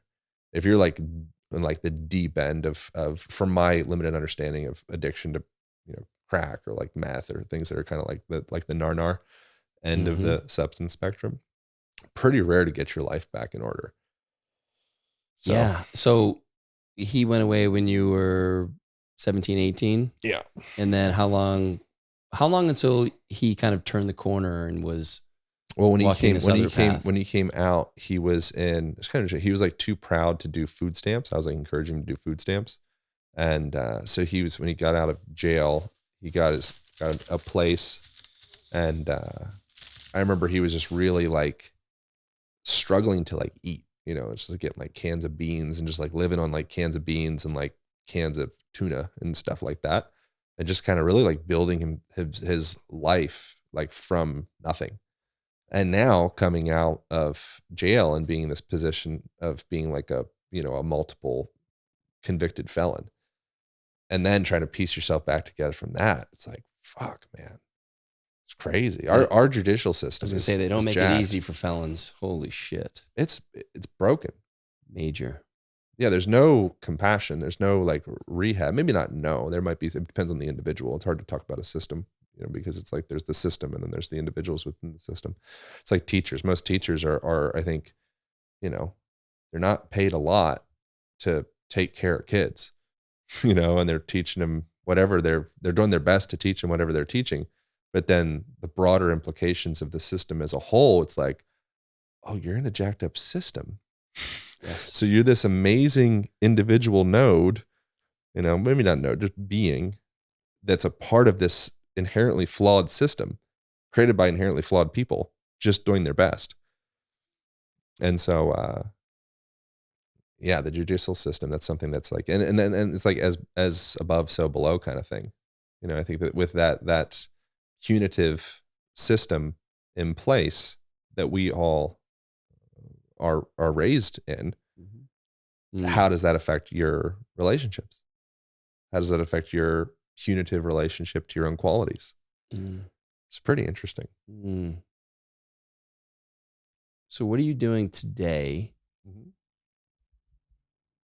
Like, how are you catching yourself with your own language? And oh yeah, it is interesting. And I'm glad you put on the contrarian hat for my comment earlier, because it is important that the words we use, I mean, they become, self-prophesizing. They perpetuate themselves. Yeah. Yeah, you believe it. You're like, oh yeah. So what's an example of some statement or something you would make previously and now it may be the first thing that comes to your mind, but you rework the language? Oh, anytime someone did something to me, that's a big one, especially in the present state where there's this I don't know, like maybe for lack of better words, like a pedestalization of the victim. It's like where it's like the victim is the holy idol. Fuck, dude, that's so prevalent in our society right now. Oh yeah. Yeah. So now you start hunting for, yeah, I'm a victim. Yes. Yeah, I am a victim. Yeah. I want that attention. I want to be put up on that pedestal. Oh, yeah. I want to be special. It's like, you're not going to get this job unless you're a victim. Mm-hmm. It's like, fuck, okay. Yeah, my life is fucked. It's like, yeah, you're right. Dude, it happens. We see it with kids nowadays. Like, it's when we were growing up, you stood out through athletics or music or whatever the areas were. Today, it's, I want to be different. I want to be in the protected class. And so I'm going to identify this way. And then that way I'm special. And I mean, I just see it, my kids are in high school now, and it's just like, I just try to have conversations with them, real talk or whatever, to bring awareness to, and they're actually pretty intuitive themselves around it. So there's not a lot I have to do except just continue to have the conversation so they know what's bullshit and what's real, or at least have a better sense of it and not getting sucked in, because I've seen them in the past, certainly when the whole COVID thing happened, obviously within the last 2 years, seeing them get affected by that system and the shame they felt and what they were trying to do to be in the protective class and to be special. Yeah. And sometimes there's value. And again, this is, more topics that I'm excited to explore out of my depth, like self-proclaimed, like, okay, I'm just navigate new terrain here. Something I think about a lot though, especially with like the whole Leah Thomas thing, the gal in Pennsylvania that, clearly is a genetic male. Yes. No way around that. Like, that's objective reality. And she identifies with more feminine qualities and feels trapped inside of this body. Also, like subjective reality, also very true. And then when we start to worship the victim, and suddenly the claim of victimhood trumps logic, suddenly we have the destruction of a system. It's like Confucius. Sorry for referencing Confucius, but he had a quote. Maybe I don't know. If Confucius ever actually said this, or Confucius ever existed, or anything of the sort. But it's something that I read That's fair. in books and the internet, and Confucius said it.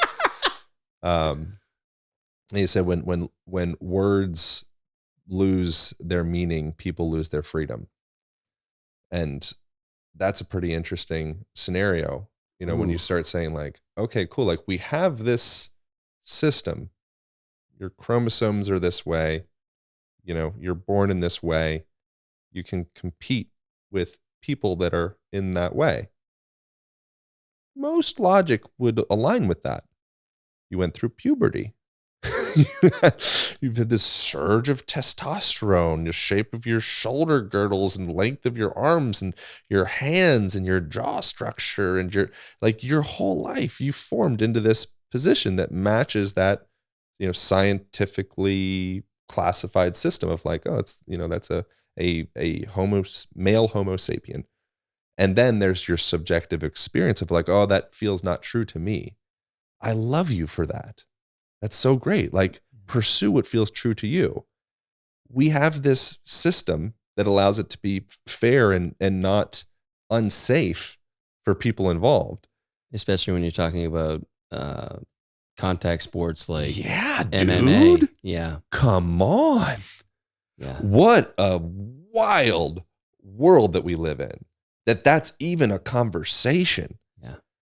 That it's like, okay, well, because you feel this way, we'll change everything. Yeah. And you can just crush all of the genetic girls. Yeah. Like women, female homo sapien, what we put in the textbooks. Yes. And now you're going to win the Olympics. You're going to crush all of the records in history from every agreed upon genetic homo sapien female. And we're just going to kind of let you do that because you feel a way. Yes. What? Like that doesn't make any sense. And so now if we start changing this agreed upon system that most any logical person could be like, yeah, I get that. Like at least over 50%, be like, yeah, I get that. Like we're in agreement with that. Like, okay, you had all of the things I just mentioned. For that situation, we say, okay, we're going to change the whole system for you because you individually feel this way. What does that mean for other policies and other, it's like, it essentially, it take that into like MMA or something of the sort, then it becomes super dangerous, and then it's like, okay, well, I guess the next logical, if you're going to just play like a logic game from that would be that all men that just have a thirst to win should identify as women and just go beat up girls in the MMA or, whatever it is. Like that's the move. If you want to win and you place 467th in men's swimming. Yeah. And no, like I'm saying this just as a general thing, like nothing. I don't know Leah Thomas. I'm sure she's a beautiful human and all of that. I presume she's a bit confused, to be my sense. Yeah, and I think I love the way you're sharing this too, because there is that compassion for how hard that must be to, be born into a male body. Oh, and, yeah, and man. And now the whole world hates you. So you already felt like an outsider. Yes. And now you've placed yourself into this position, which is not just dangerous for everyone else. It's super dangerous for you. Yes. So now you place yourself, now you thought you were an outsider before. Oh, baby. Yeah. Now you're the most famous swimmer on the planet. Dude. Outside of Phelps. For people hating you. Yeah. Whoa. Yeah. Like, that's not a solution. No. No, and then yeah, it just becomes this. It turns the whole thing on its head, and then others that are kind of going into that, identifying with the opposite sex or gender reassignment or whatever. It actually doesn't make it easier for them because it becomes very here. You got another one? Of course, I'm going in. I got plenty. We're getting. What's the term for where you're getting high on kratom? Getting turned up. That's a great question. We need some terminology. I think it's just setting it. You're getting into the vibe. It's a vibe for me. I've always just felt like it was a vibe in a bottle. I'm vibing up. Yeah, you're just vibing up. And to be clear, it's 10 parts kava and 1 part kratom. So it is. We weren't talking about that before we got on, but yeah, that's one of the major things here that people have tension around kratom. Oh yeah. And we talked about it a little before where it's the coca leaf to cocaine. Love coca leaf. Yeah, and I ordered. Why don't we get some coca leaf? Dude, I ordered some I ordered some like a month ago. Some coca leaf, and it hasn't shown up yet. Woo! Highly recommend. I've never tried it. I saw was with Luke's story, and he was telling me about it. So I'm like, I'm gonna try this. That's the thing when you make something illegal. I know we're jumping to new topics, so I can just shut up right now, or we can put a bookmark where you're going. But when you make something illegal, again, this is more like maybe this would fall into the language category, language, stories, ideas, and such. Putting something into like a shadow, bad character category, and it being like, okay, you're not responsible enough to make your own decisions. So now you're being infantilized by, big daddy, government, officials, police, whatever the thing is. Because we don't trust you to make your own decisions because you're essentially, a child to us. What that does is the child just acts out and says, okay, cool, you thought I couldn't make that decision. Great. I'm going to make that decision. I'm just going to do it outside of the purview of father figure. And so that's what you have when you take this really impeccable plant called coca that's helpful with acclimatization when you're in high altitude. It's helpful with like just a nice general uplifting sensation. It's just tea. You can get coca tea. Very normal. You go anywhere in South America. It's like when I was there for not a ton of time. I was there for like a few months. And during that time, I'd have coca with me like all the time because you get it in any market and just leaves, like no big deal. It's very cheap because it's literally just this leaf, you gather anywhere, maybe not anywhere. And then you make it illegal. You start to paint a new story and you put it in the shadow as opposed to being able to have free, open conversation and discussion and treating. If you don't treat people with respect and treat them like adults, they will become children. And so with actually children are pretty great, but they act out. And with the coca to cocaine, like that's literally exactly a perfect manifestation or expression of that.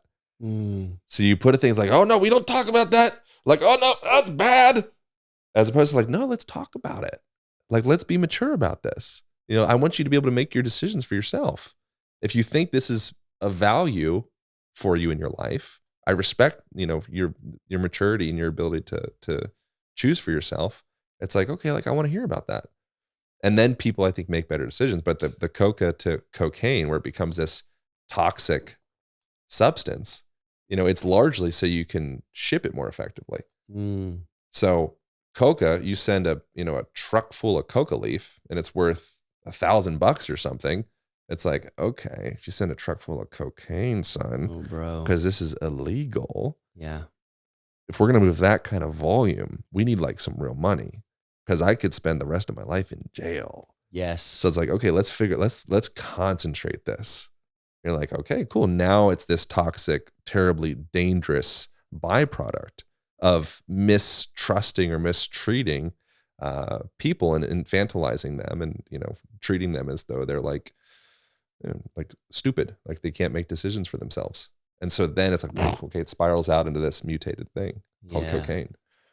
And yeah. So to your point, we in Feel Free use the full leaf microground. right? Mm. So you get I think they're called alkaloids, all 53 instead of the 2 that they usually extract for an extract or what they make with a synthetic. And, that's, I mean, I'm not an expert in any way, but it's my understanding that something like Feel Free is way less likely to have an addictive property because it's not a concentrated form that's been processed. Yeah. It doesn't mean that people can't get addicted to that or fucking Topo Chico or sugar or that's maybe another whole nother conversation, but it becomes down to relationship to self, Mm-hmm. right? Yeah, there's like the have you ever heard of the rat park experiments done in British Columbia? I'm not sure. So everybody's heard of how if you give rats access to cocaine, they'll just throw their rat lives away and just become, wildly addicted to cocaine and just keep hitting the cocaine water feeder until, they're gaunt and dead inside. True. If the rat has no real meaning and value and like experience worth engaging with, and rat friends and rat tribes, and like having that community part, and also just like a robust life that's enjoyable to be a part of. So in the rat park experiment that was done in British Columbia, I think it was like the 70s or something, they ran another rat experiment where they just gave them all of those like cool rat things. So had a rat girlfriend, had a little rat pool, had rat wheel, it was like, oh, it's like a vibe. Like I'd hang out in this. Yeah. They just need to feel free to really start vibing. Yeah. Suddenly, they might bang out a few bumps of blow every now and again, but it's just like, it's totally fine. Like they're in control. They're like, oh, this is cool. They're not just yoking the cocaine feeder. Yeah. And so that's, I think that's quite relatable to the human. A person that's an addict, no one wants to be an addict. No one wants to be a criminal. No one wants to be violent. No one wants to be any of that. They're acting out from some deeper part of feeling like they don't have a better option. They don't. Yeah. When you feel backed into a corner, the logical response would be to either fight or freeze. Those are your options. So you present, so like I think a solution to most of the things that are a bummer in the world, is to make people's lives better. Like be an advocate for making people's lives better. Yeah. Whatever that means. Be an advocate for kindness. Be an advocate for spreading education, spreading wealth, cool. Like I want your life to improve selfishly because I know that we're tied. So if suddenly like you start spinning out and having all these problems, and that leads to crime, and that leads to all these different things, then that eventually spills back to my front door. So I think that's an interesting, again, another lens to come through things, to kind of change things up a little bit. Well, yeah. And you had asked me before we got on about my relationship to alcohol, as we were kind of talking about Feel Free and some other things. And it's been an interesting journey for me. Back in 2004, I was diagnosed with pretty deep depression, and I wouldn't say that I was getting hammered all the time, but I would come home from work, have a beer, maybe have another one, then maybe have a couple more while I was watching, the Red Sox play in the playoffs. And it was just this way for me to cope. You're just trying to create space. And I didn't have the maybe proper tools or awareness at that time that's, so it wasn't about the alcohol. And over the years, right? So I stopped drinking for, 8-9 years, reintroduced it and was fine with it. And then, maybe 4 or 5 years in, I was like, it's not great. And so now I try to pay attention to that. I try not to identify as anything, but like currently I'm not called to have any booze. And mostly because I don't really I'm not great at hitting that window where it's like, oh, this is great. I got it. I nailed it. It generally just dips into something. I don't feel as good the next day. Even if it's a couple of drinks, I don't sleep as well. It's like, what am I looking for? Well, I think a lot of people, this may resonate. You just want to change your state. Just like those rats, they hit a couple bumps because they just want to change their state, have a little fun with it. Mm-hmm. And I'm into changing my state. And when I'm not okay with my general state, then my relationship to all these different things changes. Yeah. And when I'm rested, as I told you, I took a few days off of feel free because my use was maybe a little more prolific than I felt like I wanted it to be. I took some rest. I was like, oh, I've just been like really tired for about 4 months. I took a few days to rest. And that just brought into my awareness, I need to rest more. I don't need to be so performative in all areas of my life. And so being more discerning about what I'm putting my energy into allows me to keep more energy in my system because it's not being kind of splayed in all these different directions. Mm. So I'd say my relationship with alcohol is interesting. I'm aware of it. I don't love what it does to my body. And generally, it doesn't put me in a better state in general. I just, that's what I like about feel free and microdosing and some other things is I feel like it allows me to tune in a different way, sometimes deeper, sometimes with more presence. And I like that. And having those experiences gives me the perspective on how to have that experience without anything. I think people in general, I absolutely put myself in this category, are largely emotionally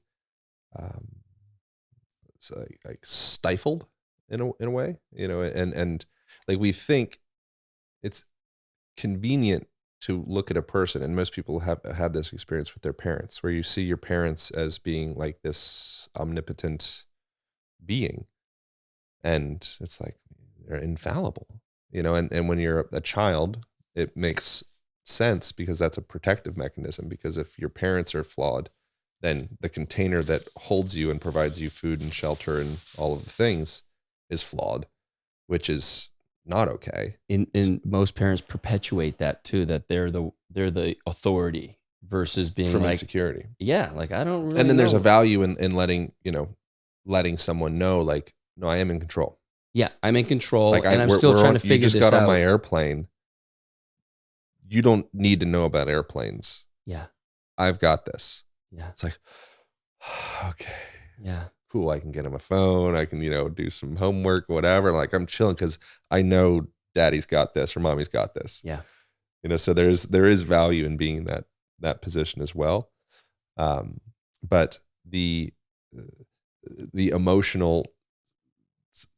being emotionally stunted or stifled, I think at some stage in our development, a lack of holism in ourself, like fragmentation, will translate eventually to some type of symptom of, addiction or abuse or some like unfavorable characteristic. And I think that there is actually an opportunity for drugs, in quotations, to be treated with respect and, like actually honored, and drug is a weird, like, I don't know. I think if someone wants to do crack, like have at it. Like, I don't need to, I don't think you need to be in jail because you want to do crack. I don't think that makes sense. But if you're coming from a place of creating like more awareness of like, what are drugs? That's like a big word that you just lump all of this stuff together, and somehow alcohol gets left out. Like, dog. Fucking convenient. Yeah, there's more murders and accidents and unplanned pregnancies and abuse and like all of the nasty stuff of the human experience pretty much gets purged out from alcohol. Yes. But not just purged. It just comes. It doesn't purge, I don't think. I think it gets acted out and then sucked back in and a hangover. amplified. Yeah. And so just looking at that objectively, statistically speaking, the effect that alcohol has had on culture, I'm not mad at alcohol. I think it's fine. I think if you want to drink alcohol. And I don't need to, or I don't think anyone needs to be your authority on how much you're allowed to do of this or that. I think that actually is a primary catalyst to leading to greater problems, infantilizing people and not trusting them and not treating them with respect.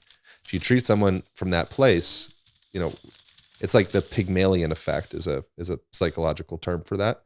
And essentially what it, without going into like the mythological history of it, essentially what it means is when you paint a picture upon someone, they will act out that image. And so if I treat you like a criminal, you'll probably steal from me. If I treat, slash fill in thing, if I treat you like an amazing person and you've historically been a criminal, but you're like, wow, there's something about Cal. Like he sees me for not just a criminal, and I don't want to be a criminal. Like it doesn't feel good. And so when I'm with Cal, I feel like he sees this part of me that's like, all the good qualities, and like, wow, like pulls that out. Like I want to show up for Cal. And so it's like suddenly you're starting to kind of infuse bandwidth, into that part of the person based off of your perception of them, which I think is very interesting. But with the drug stuff, I think there's availability to honor and respect and educate and like enlighten in the sense of like put light on it, of substances that are mind altering, because historically they've been used for as long as almost certainly prehistory. Would be tough to say for sure, but and it would be suggested and it seems quite logical that most of our religions are founded around some type of usage of substances, mind altering substances of sort, whether it's ergot, which is LSD, modern LSD, or psilocybin or cannabis, like the anointing oil in the Bible and the Eleusinian mysteries, or however you say that word, or even like Christmas, Santa Claus, all that stuff is. I've got Taro's book here. Oh, nice. Santa sold mushrooms. Yeah, exactly. So all that's based off of Siberian shamans picking Amanita muscaria mushrooms, and so it's like wow, like man, our history is so rich with psychedelics. Like wow, most of the art that you find interesting has been impacted by some type of mind altering substances. Most movies, like Disney movies, there's drugs laced throughout them. You just don't see them as a kid. Yeah. It's like, wow, like why do we treat ourselves like kids? Why do we treat ourselves like we don't trust each other? Meanwhile, it's impossible to not see it infused throughout culture, and we just pretend it's not there. Yeah. So there's, I think, an interesting opportunity to start to perceive drugs, which I don't really align much with like a lot of pharmaceutical drugs and a lot of, like the ones that most people would be like, oh, that's like a bad drug, quotations. I'm kind of like, yeah, I think I agree. Yeah. But getting into like a plant of whatever sort, it's probably has some utilitarian component to it. And if you can treat it like a tool and say like, okay, cool. Like I know what fill in the blank thing is, kratom is. I know what opium is. I know what coca is. I know what marijuana is. I know what, alcohol is, fermentation of these different, whatever, wine, berries, whatever you're doing. It's like, yeah, we get that. I really thoroughly understand it. I respect it. I honor it. And I acknowledge how to use that actually as a tool to create whatever outcome I'm looking to go for. From there, you're like, oh, okay. Now there's not this abuse because I know I have this intimate relationship with it. Like I understand it. But when you come from a place of, again, I'm overusing the word infantilized, but I think that's like a large part of what Americans are, like a lot of Western civilization, where, there's the drinking age at 21. So suddenly you can legally drink. And the big thing, like I have so many friends that died from the age of like 16 to 22. Like I was making a joke with someone yesterday. I'm like, that's pretty much when you die. You die like 16 to 22. And then like, over 60, then your friends start dying again. Pretty much you make it to like your mid 20s, and then up into like late 40s. It's like, oh, not a lot of friends really die that much, but 16 to 22, That's the place where you're like, you are, a child, and you're also treated like a child. And now you have access to this stuff. And it's like, whoa, I want to go hard, and I have limited time, so I don't want to get busted. Okay, I'm going to get super duper high real quick, and I'm not going to have access to any type of responsible adults or anything because this is illegal. I'll get arrested. I'll get grounded. I'll get punished. It's punitive. Now we have people hurting themselves. The other potential place is saying like, look, I trust you, and if you break that trust, I'll learn from that, but like I respect you. Like I don't need to handicap you as a human being because I have some insecurity with myself and I don't want you to like leave the nest or lose dependency on me because I want to feel, fulfilled as a parent. Yeah. Like I think another place, and again, way outside of, I don't have kids. Well, I'm loving that you're coming back to parenting because that's what keeps coming up for me. So yeah. And so I think that's it's like treating a person, you treat a person with respect, and you treat them like a mature person. There's like the Pygmalion effect where like, okay, they start to embody those features. And now we can have open conversations. And if I'm curious, I don't feel like you're going to punish me. I don't feel like you're going to be disappointed. I feel this radical acceptance from you. So now I can just let it out. And It might be uncomfortable at first because like, shame and things of the sort, it's kind of, it's hard to get around that. But I'm able to move through that as opposed to just stuffing it down.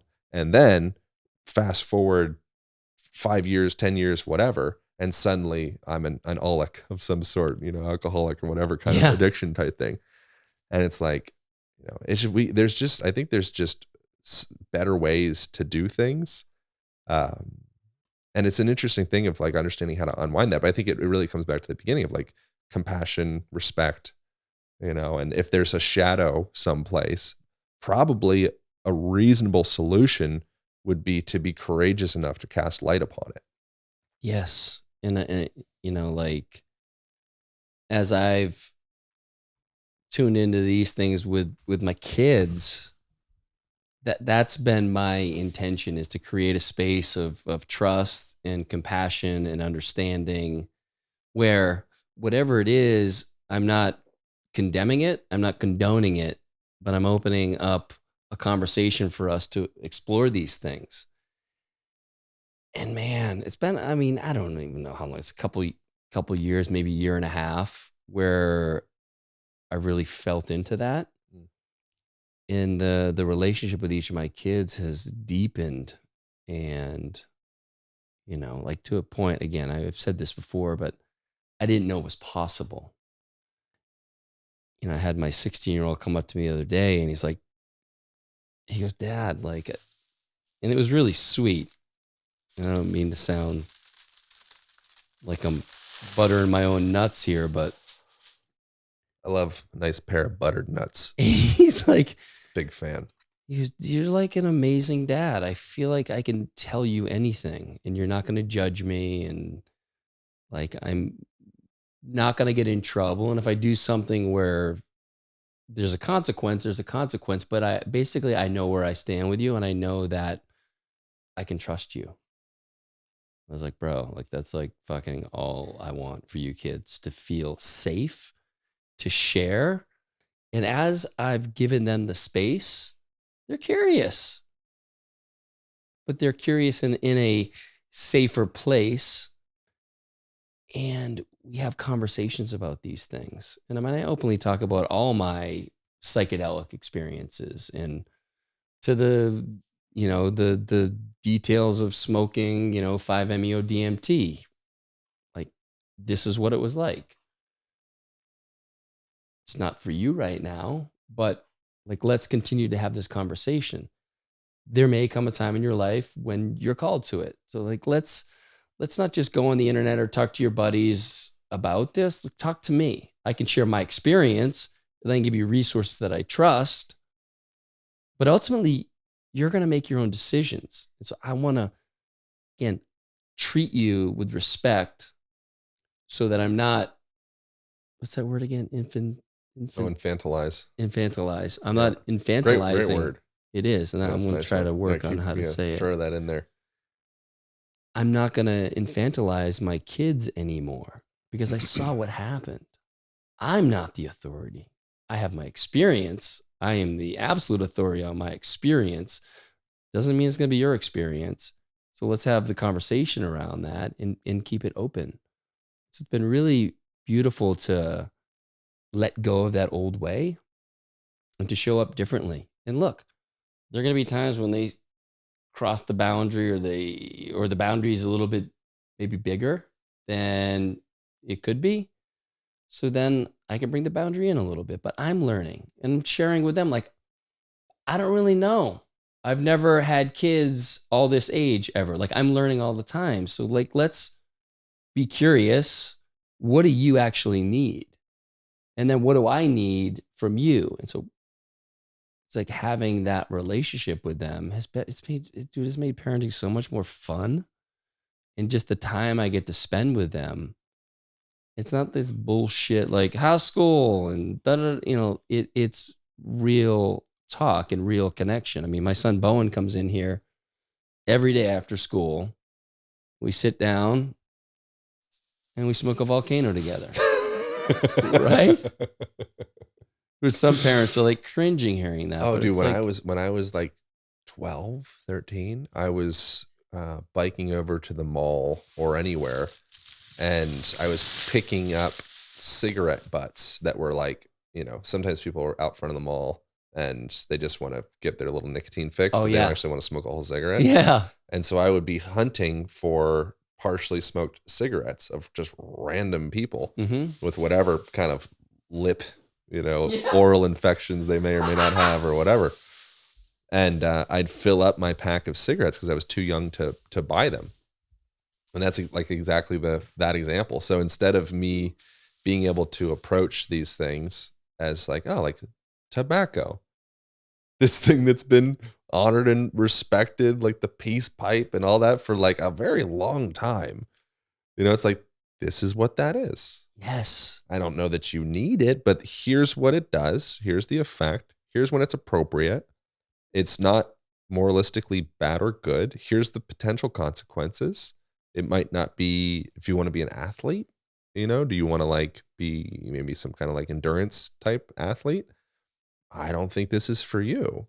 But maybe if you are an athlete and you want to downregulate and relax or whatever it is, maybe there could be space to kind of fit that in as like this ceremonial time where you kind of just really chill and you like observe your body and you meditate or whatever, or you don't need to be so spiritual about it. Maybe it's just you take a little walk and, vaporize some flowers and you reflect for a moment, or hang out with your buddies or connect, because that's also part of healing. Yes. So if you can have that type of conversation, then it doesn't have this red, hot, sexy, like illuminating energy coming off of it. It's just kind of like, aha, like that's what that is. Is that going to improve? Okay. So now what do I want? Okay. Well, let's map that out, son. Like, what do you want? Let's like be clear about it. And also acknowledging, kind of like we were talking about before, like life's probably going to change, and what you think you want in 10 years is almost certainly not going to be what you want in 5 years. You'll probably readdress that 10-year goal, but let's like just explore with that. Now, all right, so what are the resources that we have access to get you closer to that goal? And then you can have this very mature, real, analytical, scientific, like felt conversation with somebody, because we're just two adults trying to figure this thing out. Like that's pretty cool.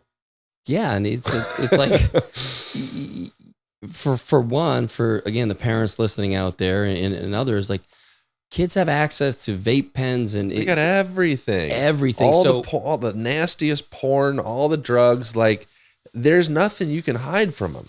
Nope. What do you think you're doing? And so that's like introducing this. It's like a monkey like closing their eyes and like, okay, it's not happening. It's like, no, bitch. Like all the things, because you put your hands over your eyes, you're a child. Yes. You're parenting like a child. And that's probably why you want your kid to stay a child, because it acts as a reflection or relativity that, oh, I'm a big, strong adult, because my child is clearly a small child. Again, don't know what the hell I'm talking about because I have But never you're had on kids. it. You're on it. Oh, good. Thank you. 100%. I just need a reference. And it's so many parents do parent that way. Close their eyes. It's not happening. And I've done that before and it doesn't work. To your point, it doesn't work. I don't say this because I read it in a book. I fucking did it for years. And this has become, to your point, a chance to talk about tobacco. What are the uses? Like, can we treat this with reverence? So this is maybe how he preferred to do it versus hitting a vape, because that's not the same thing. Or not do it at all. And that's an option, you know, and It's a great option. I don't think anybody needs to do. No. I don't know that it's a net positive on health. It's not a net negative. I mean, it's a large conversation. It is. And you know, for Bo and I, it becomes the conduit for us to share a moment together. Yeah, and he feels like a man probably. It's like, oh, it's just like I'm treating doing him this mature thing with dad. And he's like, hey, can I have another? I was like, no, you can have one today. Yeah. And he respects that. He had a friend over the other night and we were also, the three of us were sitting in here.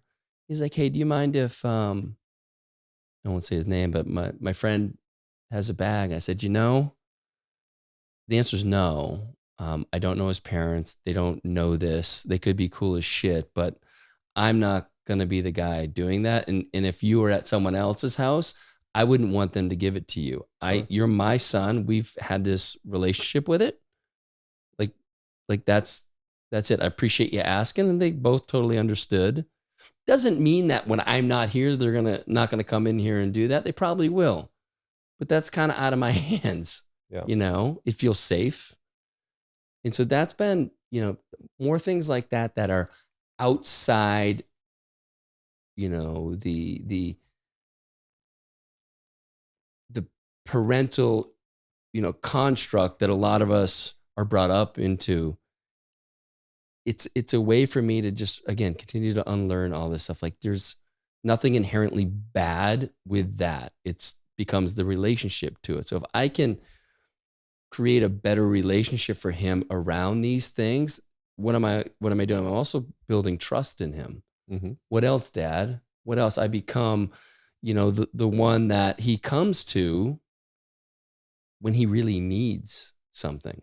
Like when the shit hits the fan and he's not trying to sort everything out with him and his knucklehead buddies. He's like, fuck, I want to call my dad. Like we'll be fine. Yeah, kids are, I mean, they're like, if your most trusted sources of information, imagine being an adult and like your most trusted sources of information are a bunch of like, you know, 16-year-old kids trying to get shit-faced drunk and, you know, bang chicks and just like their MO is just like win football games, bang chicks, get super high, party, you know, maybe do a little vandalization on the side, run from cops. Yeah. Like those are your resources of information because you don't want to be penalized by your parents. Right. Right. It's like, damn, dog. Like look at it that way. Like who do you want your kid to come to for the resources and the psychedelics conversations? And that was also my childhood. I don't know. I mean, there's lots of kids that are not in that position, but that was I just painted you my teenagedom. But that's a tendency for, I think, most kids when none of that stuff is accepted and it's dangerous. When kids intuitively know you're overstating the fact. You start to lose all credibility. Like you go from your parents being the authority to they're full of shit. Because that's not my experience with this thing. So what else are they full of shit about? And so that for me is, okay, you want to learn about psychedelics? Here's my experience. Read this book by Michael Pollan. Let's like come to me with more. I think you're too young for it. There will come a time, I'm sure, when you're called to it. Like, let's learn about this in a responsible way and just have an open dialogue. Mm-hmm. And so it's, again, this has all been shifting that with my kids. Dude, you just want to be a good dad. You know, what does that mean?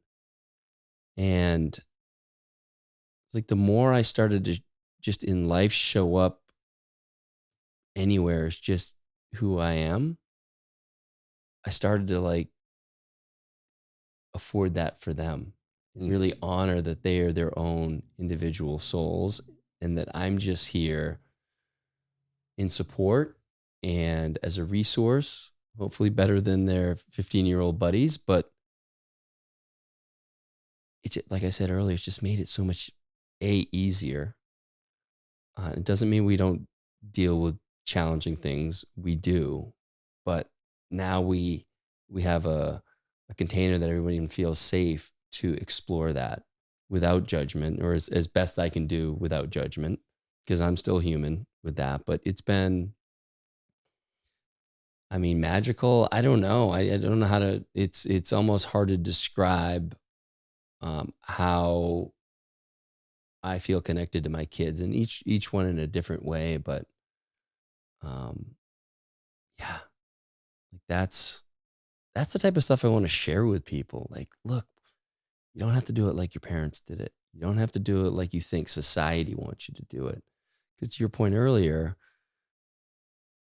the unfortunately the people running the country, the world, whatever, they're what's the word again?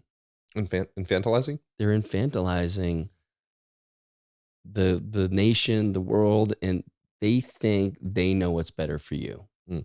And they're doing it for whatever their reasons are. I'm sure it's a multitude, but they're not looking out for your best interest generally. Mm. It's a bit of a blanket statement, but what's been exposed to me in the past 2 years is just that. Like, oh, there are some bad actors at the top, and maybe they don't know another way, which is probably the case. So I have compassion for that, but I'm not following their shit anymore. I don't believe that they've got my back. Some cases they do, but I'm going to be the healthy skeptic, sometimes a fucking cynic, which is true. Like sometimes I get a little too far on the contrarian side where I lose my bit of critical thinking with it. But that's part of my journey is okay, how do I sort out with all it's so ripe for cognitive dissonance. It's like where where do I want to be in this world and how can I help others just see things a little bit differently, a little more clearly outside of what we've been told. Mm. So it's dicey. You got to be careful what you say on social media or you're gone. I mean, shit, I can't tag the Kingsberries. I don't know how much longer that's going to be, but because maybe it was the thing that they put up about Kane Velasquez or whatever, but that's with all the, in my opinion, bullshit that's being perpetuated by, mainstream media and the others that are connected with that. The real voices, the people that resonate with me, a lot of your friends aren't on any platforms anymore. Mm. And all the shit they've been saying has come to light. I saw a quote on Instagram. It was like, what's the difference between, I forget, conspiracy theory and fact? It's like, it's about 6 months, and it's like, Not always, but right. Generally, like, look, and it's not all conspiracies but it's this inquiry. Can we be in the inquiry of curiosity and questioning? Because we have been born into a system that is infantilizing. I say it right? mm-hmm. Yeah. All of us. Yep. Like let's push out of that. Let's push the edges of that and start to become our own sovereign beings and think for ourselves. And that the whole idea of critical thinking is not encouraged in most schools. And that system, again, indoctrinates kids who grow up to be adults to be rule followers to these rules that, like we talked about with different quote unquote drugs, these things can be and do serve a great purpose for many people when done properly. But we've been told this is your brain on drugs. the crime bill, all that stuff has, painted a very dark picture about these things when we've been pushed these pharmaceuticals. We don't need, that's a whole nother podcast to get into where that came from. But I don't know. It's like, I love talking about the parenting aspect because I think when I shifted, like my entire life changed, and I thought I was doing it right before, being a good dad and, making sure that they were a good reflection on the family and they weren't fucking up, and it's all bullshit. It's beautiful bullshit. Yeah. Like loving the bullshit, and loving all the different, and that's what you were saying before. And we gotta wrap this up. Yep. Soonish, because there's some other bullshit that I need to wrap up before the sun goes away. That you get to do. That I get to do. Yeah, exactly. Yeah. Some other bullshit that I get to wrap up before the sun goes away. But yeah, that's like before this, we were talking about you having like your time as a trader, and not trader like AITER. Is that how you spell it? OR, trader, but trader TR. Oh yeah. Yeah, exactly. Yeah. Trader. Yeah. I just watched Dunkirk recently. You ever watch that movie? No. Oh, it's interesting. It's not that I had to watch the whole history behind it afterwards. You ever hear of it, Dunkirk? Yes, absolutely. Like won a bunch of awards anyways. So I got traders in my mind. I don't think there's actually traders in that situation, but war and such. But yeah, acknowledging, not trying to cut away any of those parts of yourself, but like loving each stage of your development. When you were a bad dad, when you were a good dad, like you always were the best dad that you could have been. Yes. And so to add another layer of your own shame or lack of self-acceptance for who you were or whatever, it's fine. You can do that. You can. There's no problem, but it's yours to have as long as you want to hang on to it.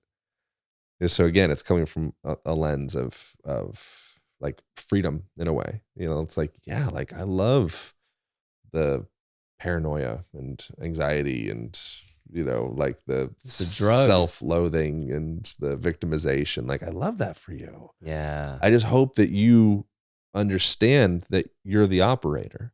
Yeah.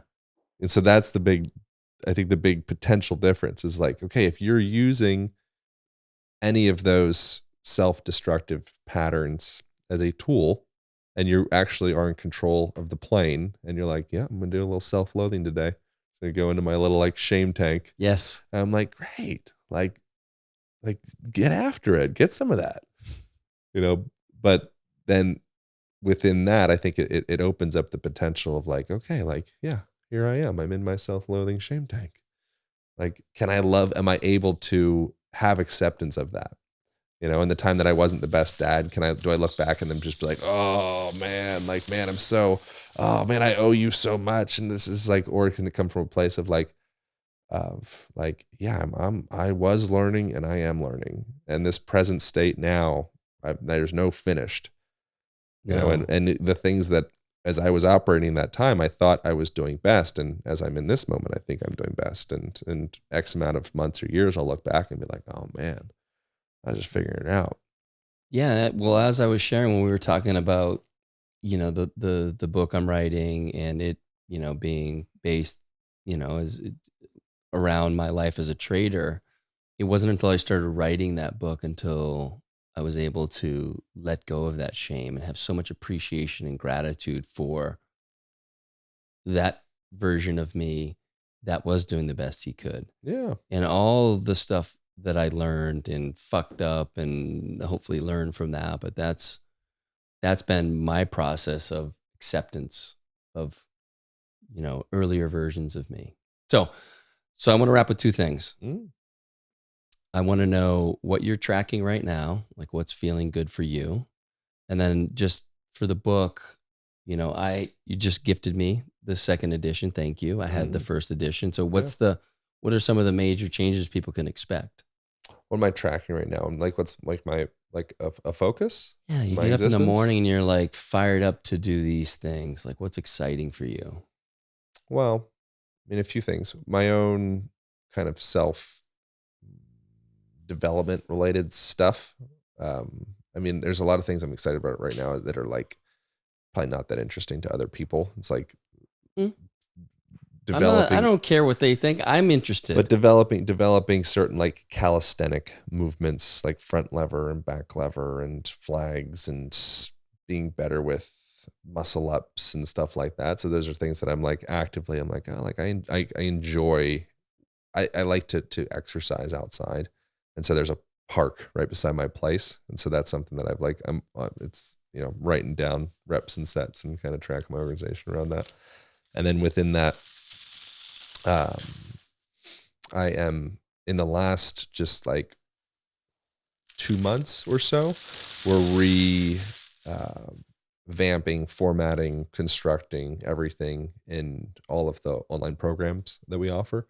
And so I'm working with a new person that we're literally like demolishing the old house and rebuilding everything anew, reshooting everything. So it's stuff like Instagram and YouTube. Well, we're putting more energy in YouTube as well. But that's a really gratifying experience. I just transitioned my email over to an assistant, so anything that comes to me is all filtered through that. So really specifying like what's the SOP, a word that I'm only just learning recently, a standard operating procedure, like manual for a line. Yeah. So every person that's a part of the team, we all have very definitive roles. And it feels like there's like it's kind of like my business is going from being like a toddler to like an adolescent. It's kind of the way that it feels. It's like, oh, we're like maturing, Mm. and so really defining like, okay, like what's each person the best at, and how can we put more energy and bandwidth into that to make them win, including myself.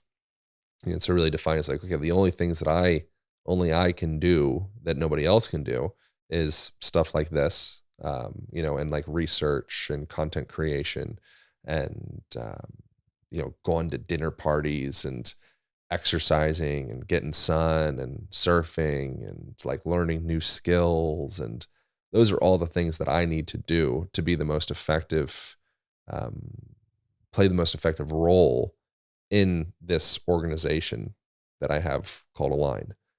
And so that's an interesting transition of sorts, to not be like, oh, wear this hat a little bit now. And it's just like, no. If you're wearing other hats, Aaron, you're actually being destructive to the community.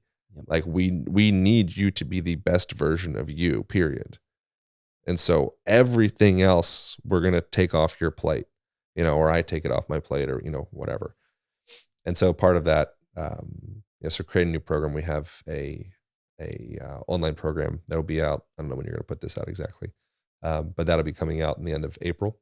Oh, great. This will probably come out right around then. Oh, great. Yeah. So that, So we'll link to that. Yeah, I'm like immensely excited about that. If people are interested, most of the stuff that I'm actually have any level of depth with is all around like movement, wellness related things. So if people are interested in going into that realm, something I'd recommend, one is just getting up and down off of the ground with regularity. Like that's the thing that it's absolutely astonishing that modern culture has largely divorced ourselves from the range of motion of bringing our hips down below the height of our knees. It's so fascinating. And, to check myself in my own language, like very sad. There. Ooh, well done.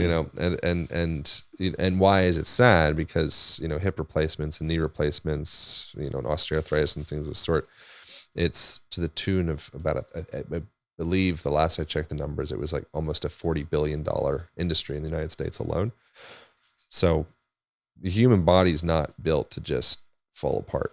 It's not built to just get tired and, get just like spin out into entropy and then eventually you die.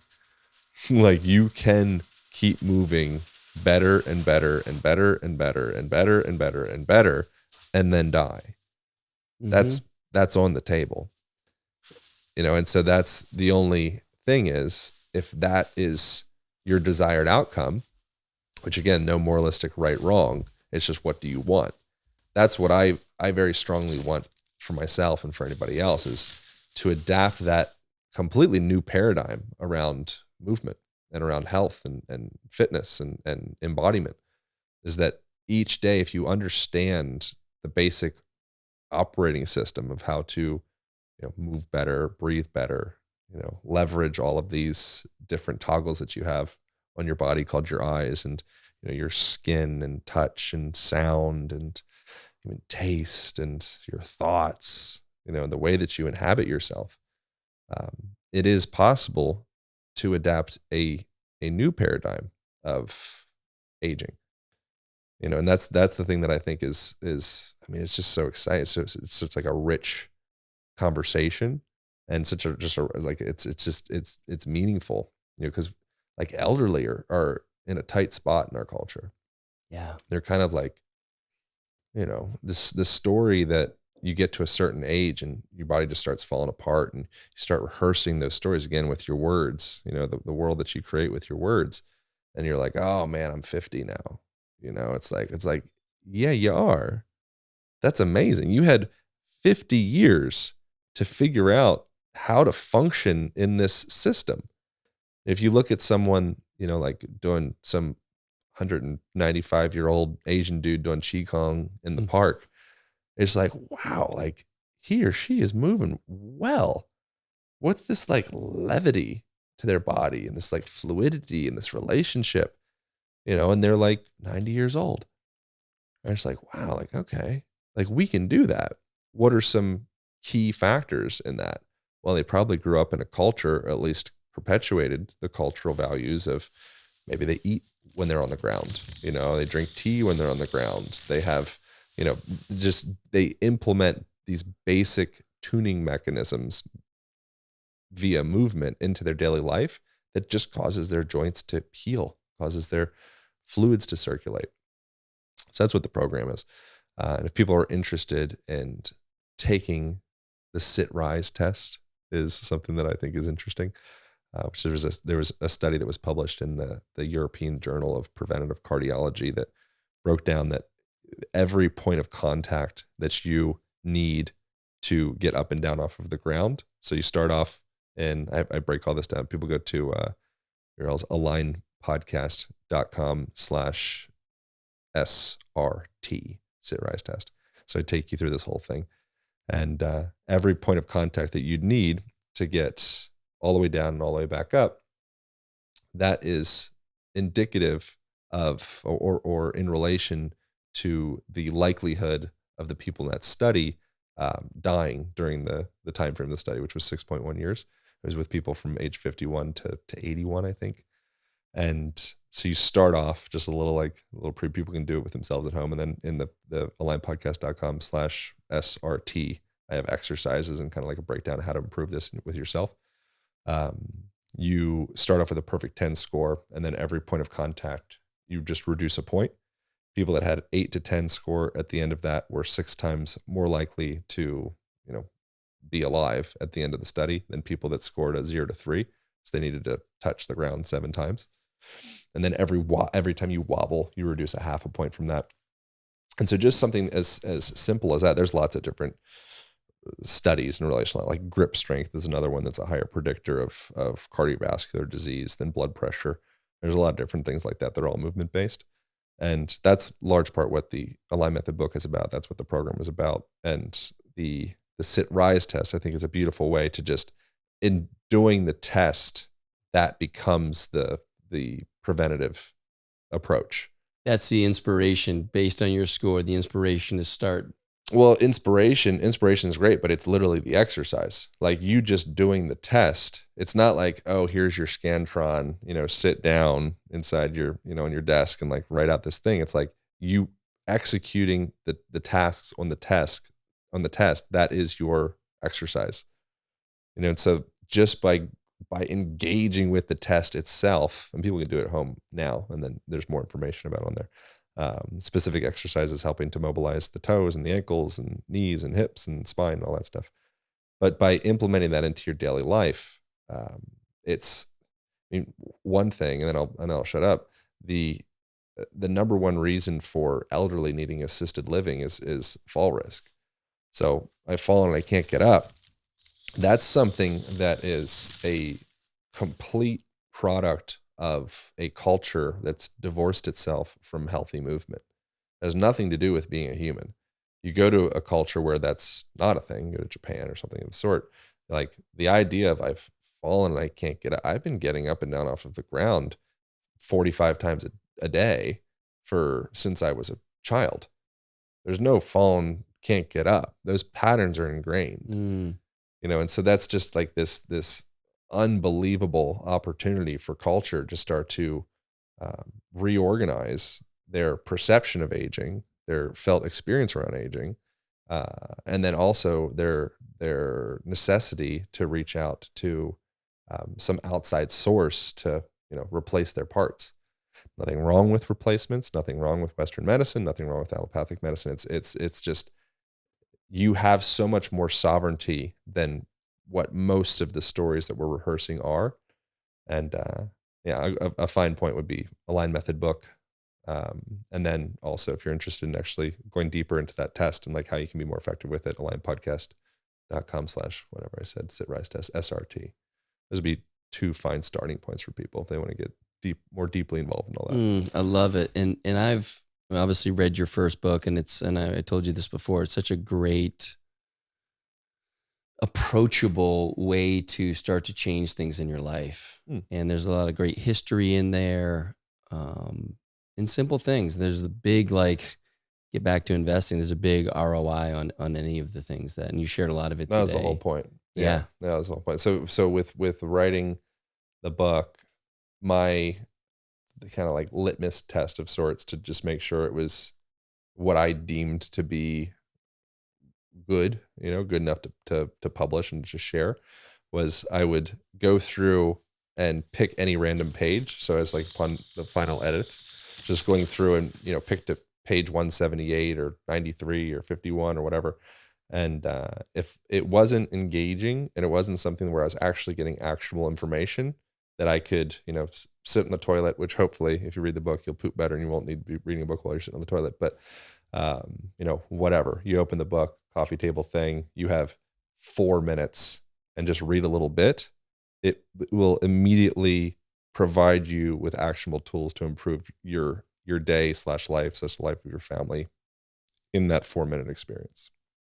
I love it. And in my recommendation, just through my experience, is don't try to do all of it. Like, start playing with something, have fun with it, and see what really resonates for you, and go deeper into that. But like, don't get caught up in I got to do all the things that Aaron shares in here because they're all important. They all are important, but we've got to find out our own medicine within that. So it's. I mean, I'm looking forward to diving into. Thanks, man. Second edition. Congrats on that. Thank you. Thanks for coming on. Of course, dude. Thanks for having me.